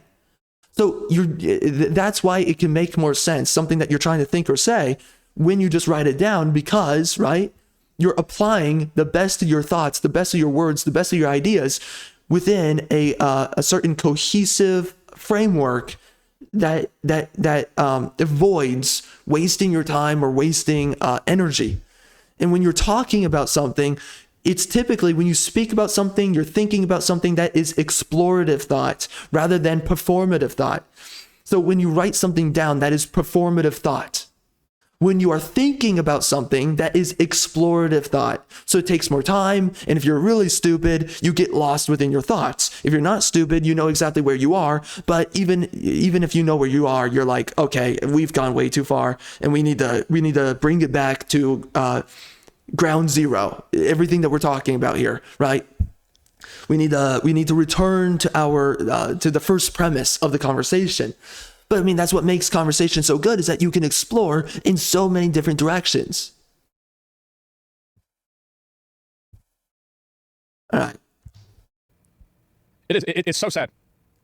The Everything app, as long as it aligns with Elon. But again, when you're writing something down and you're thinking about something that is written down, even if it's your own thoughts, right? If you're thinking about something that was written down and it's your own thoughts, that is on rails thinking, rather than explorative thinking, where your mind is going multiple places at once. And also sometimes what happens is that also your thoughts occur onto you as you're talking, right? So something novel might just rush into your head, and then you want to change the conversation. So there's all that. And but again, I mean, how do you get lost when you're in conversation or talking, or you're trying to speak something out? Because again, you are funneling the concentration of your thoughts and ideas and words when you're writing something down, but ultimately it's not that complicated compared to when you're writing something down. On Musk's increasingly erratic views. What do you mean, as long as it aligns with, like, who's getting banned? Shut up, you fucking retards. What a fucking idiot. What a fucking idiot. No, why'd you get banned? Yeah, I don't know. Were you doxing somebody? Who's getting banned? The Everything app, as long as it aligns with Elon Musk's increasingly erratic views. What do you mean, as long as it aligns with, like, who's getting banned? Shut up, you fucking retards. What a fucking idiot. What a fucking idiot. No, why'd you get banned? Yeah, I don't know. Were you doxing somebody? It is still disheartening to see gaming companies shove their fingers in their ears, though it's impressive that they manage to do this while their heads are buried in the sand at the same time. Oh, yeah, that's right. But I actually really fucking hate whenever people say that about X. It's so fucking annoying. And the reason why they say it is so they can create parity between their own censorship and the censorship that Elon Musk is doing. People aren't getting censored on X. I see stupid commie posts all the time. Constantly. I see them more than one a day. The idea that, like, people are getting censored for certain opinions on X is just bullshit. Yeah, it's so fake. Yeah, and all they're only doing that so they can pretend like Elon Musk is doing the same thing that they were doing, but he's not. Yeah, That's no. not what's happening. They love to notice how the censor censorship for them? people, Yeah. and then they cry Factual about the censorship. very things that they do. Though it's impressive that they Even managed to though do this those while our heads things are are buried in the not sand at the same time. happening. I don't expect Keeley to address this on the show, and I don't think he could say anything to help, but his stay out of everything attitude will not wash this time. What do you think? Jeff Keighley's accountable to you? Again, these freaking help, but his activists. stay out of everything. They want you to bend the knee all the time. And this is why I say it. You tell them, go fuck yourself. Because you don't matter. I don't need your validation. And there's nothing I will do to validate you. Attitude will not wash this time. What do you think? Do you think Jeff Keighley's accountable to you? You're a fucking loser. You're a loser Exactly. writing an article hoping that you're going to get $30 from ad revenue from it. Jeff Keighley's a millionaire that puts on a show that celebrities go to it multiple times a year. Be in the meat grinder with the rest of us, and it remains to be seen how a man buoyed by populism and never having a public opinion beyond loving a video game deals with that. Do you think it goes on to say the that if Black heck, Wukong and Stellar man? Blade These don't sweep the awards, then activists- gamers are going to feel like the entire thing is rigged? They literally think like these insane religious zealots. This is the issue with collectivism right here. And after stating, Well, Stellar Blade, I think Stellar Blade's a really great game, but I don't think it should win like game of the year. I feel like maybe I don't even know like really what Stellar It Blade was a good game. Stellar Blade Yeah. Like how does Stellar Blade beat Metaphor with art direction? I don't think it does. So What the heck? Den of Wolves. That was a trailer. Ah. Is it a game? when these spoke to man Who Black Myth knows? and Stellar Blade sweep the board, I see replies like, what about Final Fantasy? What about Astrobot? What about Metaphor? What about Infinite Wealth? What about Dragon's Dogma? what about Dragon's Dogma? What about shut up and play the game, you fucking retard? Dragon's Dogma 2 sucked. It was a tech demo for Monster Hunter Wilds. It was a joke. Biggest disappointment. I put 100 hours into it. That's how I know. Yeah, it wasn't really that good. Dragon's No. Dog 1,000 times resist. And the reply I see from these apparent fans is always the same. I haven't played most of them. These people don't even have opinions on games. They just like being mad. They're the only people who ever cared about Dustborn or Unknown 9, and yet they parade around their heads as if they bested Rob Stark. If this No, it wasn't Rob Stark. It was more like Tommen because the game killed themselves. campaign had started a few months earlier, Hogwarts Legacy being snubbed at the Game Yeah. Awards 2023 would have been huge news. People that like Black Myth Wukong and Stellar Blade are immediately looped into the group of these people. Games that only had controversy because it was manufactured by games media, and the players felt that they had to stand up to protect those games that they love and enjoyed, and they want to make sure that those games are recognized. Right. So the only solution to players not feeling represented by the industry is to have the industry speak out against those players that you Yeah. disagree with, That's right. to put them in their place. And you're upset that Jeff Keighley doesn't want to get caught in the middle of that. Dude, It feels like it's not his place to do elitism. so. It's not. It is He's trying to run the collectivist show. Like, I elitism. like Jeff Keighley a lot. I disagree with some of the decisions he's making with the Game Awards, but as a person and as like an event planner, I tremendously respect him. Absolutely. Yeah, he doesn't like, wow, Jeff Keighley. Oh no, Jeff Keighley won't carry our cross. He's not gonna let his show be a platform for our identity politics. Oh no, he's not talking about our he's a issues on his show. wokey. Oh He's a wow, why wokey. don't he do it? Why don't he talk about our problems? Get the fuck out of here. So pathetic. No different than the media campaign to get Keighley to say anything about industry layoffs. So Like, fucking that would have annoying. any impact outside of virtue signaling over something that you can't control and ultimately don't even understand. Well, that's the mind of these people. Do you remember this, guys? Where they were trying to guilt trip Jeff Keighley into talking about the what do you call it? About the layoffs in gaming. So fucking obnoxious. So fucking obnoxious. Jeff under so much pressure. Yeah, for nothing. Absolutely nothing. We lost E3 and boot babies. I feel like he needs to boot these babies. Like these kids are losers. They're awful. I'm wondering so where all of this is annoying. coming from. Keeley made his bed. Now he needs to lie in it. He has played ball with these freaking leftists firing and canceling right-wing people for freaking years. And now he doesn't like it that these people are trying to lord over him and literally try to pressure him, basically threaten him a little bit or something, right? They want him to suffer as much as they are, metaphorically. What are they suffering? What are you suffering from? You have such a lavished life. Let's just face it. These freaking journalists, okay, whatever, right? They want to be these zealots. They want to be these social activist zealots. But Keeley has entertained them and he got rid of all the normal people. So you get what you deserve, Keeley. I don't feel sorry for him. It's because we're already dealing with so many issues where players are not feeling represented by these gaming outlets. Our perspectives are not shared, and oftentimes it feels like the media's perspective seems adversarial to its own audience. That's It why is adversarial. They talk down to their audience all the time, and I think that's why everybody hates gaming media, and that's why people hate media in general. That's why places like MSNBC are having to fire people, and Comcast is putting them on sale. The reason why is because it's become basically a high society club of people who think that they're better than everybody else, and it's obnoxious to anybody else who's not part of that group. That's the truth. It's elitism. Yeah, and it's not even that it's elitism. There's stupid people who think they're better than everyone that's better than them. These are bigots, and that's just ultimately what it is. These are behavioral bigots. They're losers. There's no merit to their existence, but they want to be regarded as gods, demigods, paragons of society, and they're nothing. They're nobodies. It's unearned elitism. These people are so self-serving, so glad to see Keeley ignore them. Yeah, they're nothing. players are speaking out, it's only controversy because you made it controversy. The disparity in representation of the Game Award voting process highlights a troubling disconnect between the event and the games that it's supposed to celebrate. When 90% of the vote is controlled by a jury of industry professionals, who a lot of them have nothing to do with gaming at all, it undermines the credibility of the awards. Players see this as yet another example of their voices being sidelined, a recurring theme in a relationship between gaming media and its audience. This isn't about players just wanting popular games to win, it's about us feeling like our preferences, priorities, and experiences are dismissed in favor of industry politics or critical preferences that don't align with the average player's perspective. He's completely right with this. He is 100% right with this. Absolutely.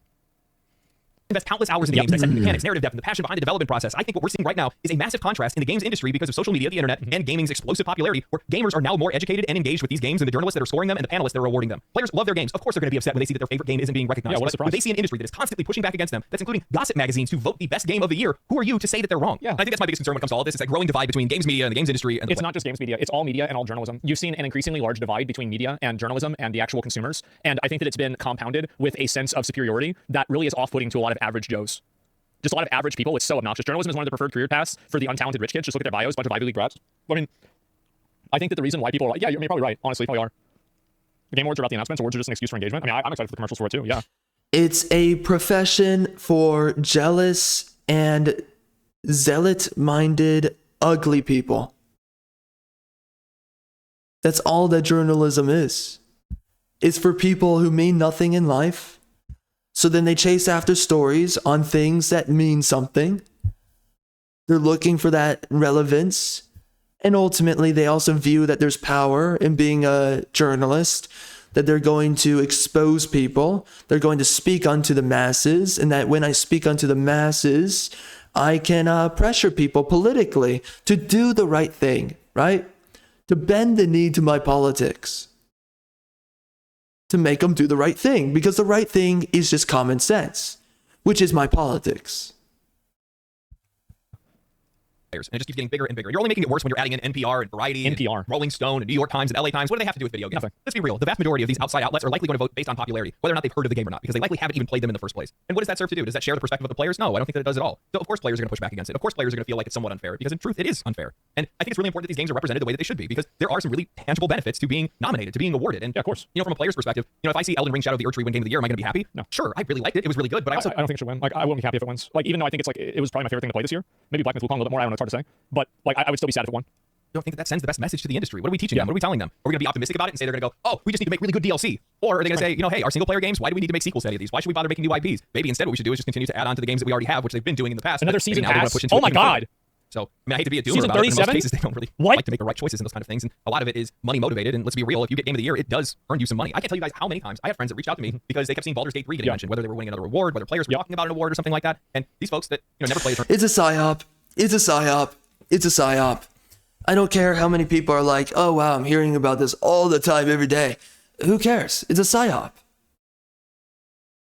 There's literally nothing. Dude, there's so many games that are so niche and Dude, Baldur's Gate 3 is not the type of game that most people care about or hear about or talk about. How the frick is this a game that everyone's hearing about? Psyop. They want people hearing about this. They want people talking about this.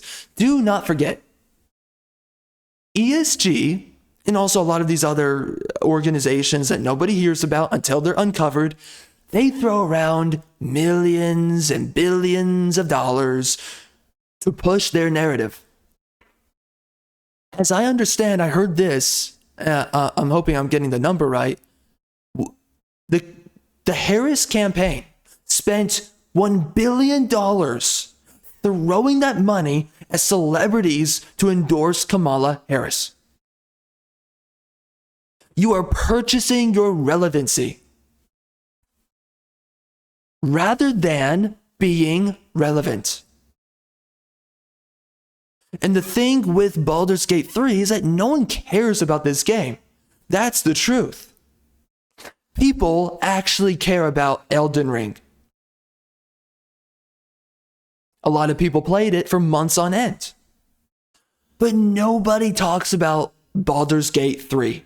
Besides when it came out, and then when the psyop kept on going, where everyone's like, oh, what a big deal. Wow. Oh, it's going to win Game of the Year. And then it wins Game of the Year. And it's like, that seriously won Game of the Year. And it's like, yeah, apparently. And then everyone acts like everyone cares about this game.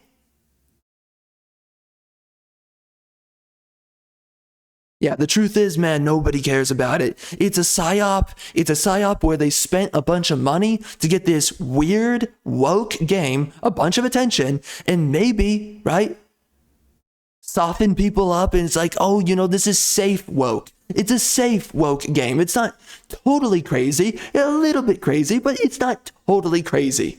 So just pick it up, bro. It's you know, it's a good fantasy game, has a lot of gay stuff in it, but don't, you know, it doesn't mean anything. Has some degenerate crap in it, but it doesn't mean anything. Has ugly women in it, has a lot of feminism in it, but it doesn't mean anything. Whatever. Turn-based game before, finally gave the game a shot because they just kept hearing about it. So at one point in time, it all has to be true, and I gotta give the game a shot, and that's how it works for some of these games. That's not saying that these awards make successful games, like I said earlier, but it does really give them an extra boost. Why don't you that think keeps them in for the spotlight, yourself? gives them a little bit of extra money, and Why don't you those games think for deserve it yourself? when they actually deserve It's obviously good if a game gets called Game of the Year. Like, fucking duh. Absolutely it is. No, No. question. I don't know. No. I don't really know what like the solution to something like this is either, because like I don't really see the Game Awards somehow being closer to the How do you say something like that when we know? Look at the way they're voting. Okay, man. Whatever. players. I mean, it's all like 90 versus 10%. Whatever. It's like crazy to me. Why do you even have us vote if that's the case? Because 9 times out of 10, our vote doesn't matter. Right? Well, I guess it's probably not really Yeah, I mean, I guess exactly how the I can think of another example. I would guess that the vast majority of times our votes don't really count. I would almost bet that they probably don't even check it to begin with. Why would you? They're not even necessary at that point. And it's like it doesn't even count them. It's like you go through, you click on like, thanks for your vote, and there's like no internal system that even counts the votes in the first place. They don't even know like what do players vote on. We don't know. Like, yeah, it just takes you to the same webpage. Bro, it's Just been like tweeting, just thank you, and that's rigged it. for a long time. Oh man. anyway, tell me what you guys think. The You know, one of Game the things I'll bring this up Awards. to before I finish. Oh You know, my looking at some of gosh. the awards and some of the different nominations, you know, things don't really make a lot of sense. Because looking at like ongoing games as an example, how is Diablo 4 voted for best ongoing game, but we're not seeing Warframe as an example, or Path of Exile? Yeah. Imagine thinking Diablo, Path of Exile, a game that's existed for 10 years and continues to grow amidst a massive update and a huge amount of investment that they've received from places like Tencent. Like, it's just such bullshit. Good question. Yeah, those games are not only more popular, I'm not a Warframe player. more I don't successful, know. and also more liked by their communities. I mean, Path of Exile is an example. They've been developing and continuing to support the base game while they're making a new game, and then plan to still support both equally in the Simultaneously, future. How are you not showing some love, appreciation, shining a spotlight on that, especially for the kind of value that it brings to the players, the kind of appreciation it shows to the players? If PoE 2 comes out next year and it's as good as I hope it is, it deserves to win, if not Game of the Year. It definitely deserves to win ongoing Game of the Year, if not RPG of the Year. Like, if it's anywhere near the quality of PoE 1, but with everything updated. I saw Asmongold recently brought That's up me. another Crab's Treasure for games of True. impact because of how well it does Yes. environmentalism and things like that. Metaphor would be another really good. Yes, like that's the thing. Games for impact. See, like this is the problem: is that you have a bunch of like fucking room temperature IQ theater kids that don't understand any degree of nuance or any degree of like what's the word for it? Like metaphor. You know, not to be ironic. There are tons of things that are absolutely like, bro. I'm just gonna spoil a part of the game. You have to figure out how to finish. Like the trash being dumped in the ocean is like a ritualistic religious experience for the crabs that live there, right? And they get a box of fucking Captain Crunch, and you know how it has like a little treasure map on the back of it? They think that the treasure map that they get from the Captain Crunch box is from fucking it's from God. It's the same as cargo cults in real life. It's fucking brilliant. Absolutely fucking brilliant. And like we're gonna go and give it to some other bullshit game that says littering is bad. It's just pathetic. So fucking pathetic. Okay. Well, we're nearing the end of the video, and Racism I'm is gonna be honest with you. By the way, racism is not bad. So I'm gonna be honest. I kind of spent more time with this video than I intended to. Of course, I mean, does it really matter? I mean, like, let's just face it. It's like kind of like this is a sounding board for like air quotes, like a podcast. I don't mean that, right? But I mean, it's just a sounding board to talk about this stuff. So whatever. I mean, it's the video, you know? It's just like, I guess I don't really care about Asmongold's video that much that we spent this amount of time here. But of course, we spoke about all kinds of things. So whatever, you know? And we you know, there was a lot of things to talk about as we spoke about this. So, and there's a bunch of videos I don't care to do reactions on. So I would say that this was a pretty good usage of time. Let's keep going. just pathetic. So fucking pathetic. And it does depend on you also, you know, how much you guys, I guess, enjoy this. I don't know. Like, I mean, how much does that matter? I don't know. I'm just saying that. Okay, whatever. Anyways, moving on. Fucking brilliant. Absolutely fucking brilliant. And like we're gonna go and give it to some other bullshit game that says littering is bad. It's just pathetic. So fucking pathetic. Racism is bad. Example of a game that can make it into games of impact. It's one of the very few games in the last few years that I've seen be able to cover a topic like diversity in the right way. Yeah. Anyway. Really, bro? Why are white men such freaking cocks? They literally moralize for themselves. This reality that nobody wants to live in, including themselves. They moralize their own disillusion. Oh, well, here's the reasons why my wife should have sex with that other man.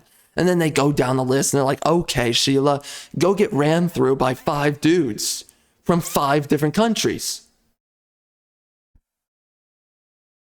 Yo, man, at some point, you guys gotta stop being cocks. Like, can we bring back the bigots of the freaking 1950s, the 1700s, the 18...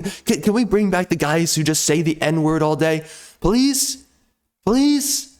These freaking cucks are embarrassing, bro. Holy crap. The white man used to be a freaking zealot, a bigoted zealot, and he was awesome. Everyone looked up to him, even the minorities. The Geesalese, the freaking Native Americans, they were like, these guys are gods. And it's like, well, yeah, they say the N-word like 15 times a day. I guess they are, you know? It's like, you talk about God's chosen people, it's these freaking guys. It's the freaking white man that's saying the N-word around the clock. Yeah, it makes sense. But now we got these, we have to be embarrassed daily by these guys. Holy crap, man. Bring back the freaking evil bigots. Bring them all back.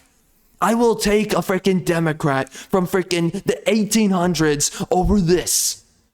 If you guys enjoyed the video, if you guys did, share the video with your friends, like the video, subscribe to the channel, comment down below. Let me know what you guys think about the Game Award nominations. Did your favorite game make it up there? What game should have been up there? What game shouldn't have been up there? If you say Velotro, you're banned. Oh. They're banned? Jeez, man. That's a threat. Oh my god. I mean, good luck. Good luck to his audience. Ooh. Stay cool, stay righteous, stay safe, my friends. I'll catch you guys in the next video. Peace. What the frick what is going on here? I think what he's is right about this? Like I really appreciate this video because I honestly think that the amount of bullshit with this Game Awards thing is so fucking annoying, man. So annoying. I'm sorry I don't care about Jerk Off Show. I do. I care. I do. And they care too. That's why they did it. The Velotro's good though? I mean, I'm sure it is. I'm sure it is good. But like, I mean, I haven't played it. I don't really know what to think about it. I have no idea. Whatever. So we were here. We were here for this video. It was an interesting experience, and I've never really done anything like this, I guess. I mean, kind of. I don't know. I mean, it feels kind of different. It's commentary on this stuff, and also addressing a guy like Asmin, who's an absolute cuck, and he represents a lot of cucks out there who you get everything that you deserve. You deserve woke games. You deserve bad stories. You deserve everything that you say you don't like, and then you're a massive cuck. You get what you deserve, man.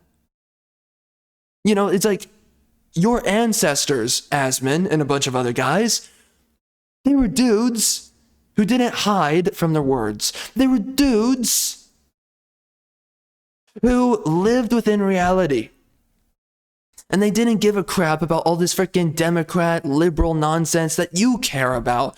Oh, well, women, you see, the reason why they need all these rights and all these, oh no, the little ladies, we got to make sure that we legislate certain laws so that the women are not unhappy. Come on, man. Come on. Grab your nuts, find them, and use them. Jeez Louise, man. You're sitting here, you cucked yourself out, and I do not understand. Now, here's the thing. Let's just be honest about this. Do I really give a crap about Asmin? No, I don't. Okay? So it's not really that personal. But, you know, it's the zeitgeist. It's this ethos of cuckoldry and of this racial humiliation that white men chase after. You know, I see this crap, and I'm like, what the frick is going on? You cuck lords, your forefathers, they are 10 times, 1,000 times the men that you are. What the heck are you doing, man? Don't even get me talking about it. I'm just disappointed. That's all I'm saying. And they find every reason to pander to minorities. And it's like, who gives a crap about minorities? They're meaningless. They're insignificant. If they want to matter, they can go run over to India. I want to matter to a bunch of white people. I'm sorry. I want to matter to a bunch of people because that's what they, apparently they need to be pandered to. I want to be relevant to a bunch of people. Well, why are you running to the white people? If you're, an Indian or something, I don't know, then go run to India. If you want to be pandered to and you're black, then go run over to freaking Africa. What are you doing? Why do you need the white man to verify your existence? I don't know. But this is what we see often, and then you have these white guys, and they're going out of their way, and they're like, oh, well, the poor little blacks, I need to make sure that they feel welcome to something. I don't know what. They need to feel welcome to something, though. So then you cuck yourself out, and you're like, oh, you're petting the head of some minority, being like, oh, don't worry, little minority, I love you, and everybody loves you. You're so beautiful and pretty. Golly, man. You live in a white man's country. Just live in that reality. The founding fathers were white. End of the story. You live in a country that for as long as it is white, it will be America.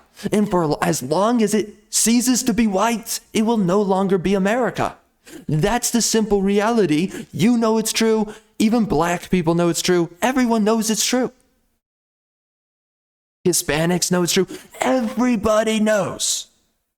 But nobody wants to talk about it. Nobody wants to accept it. Why do you think America, right now today, is changing? And also the EU.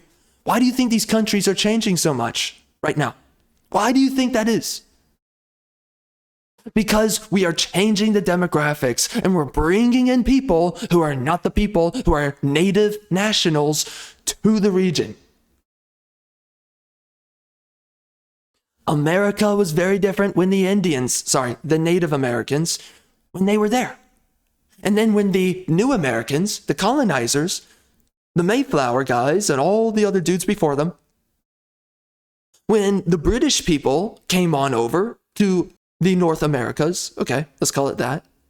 When they came over, America changed. America looked like a very different country when the white guys stepped in and took it from the not so white guys, okay?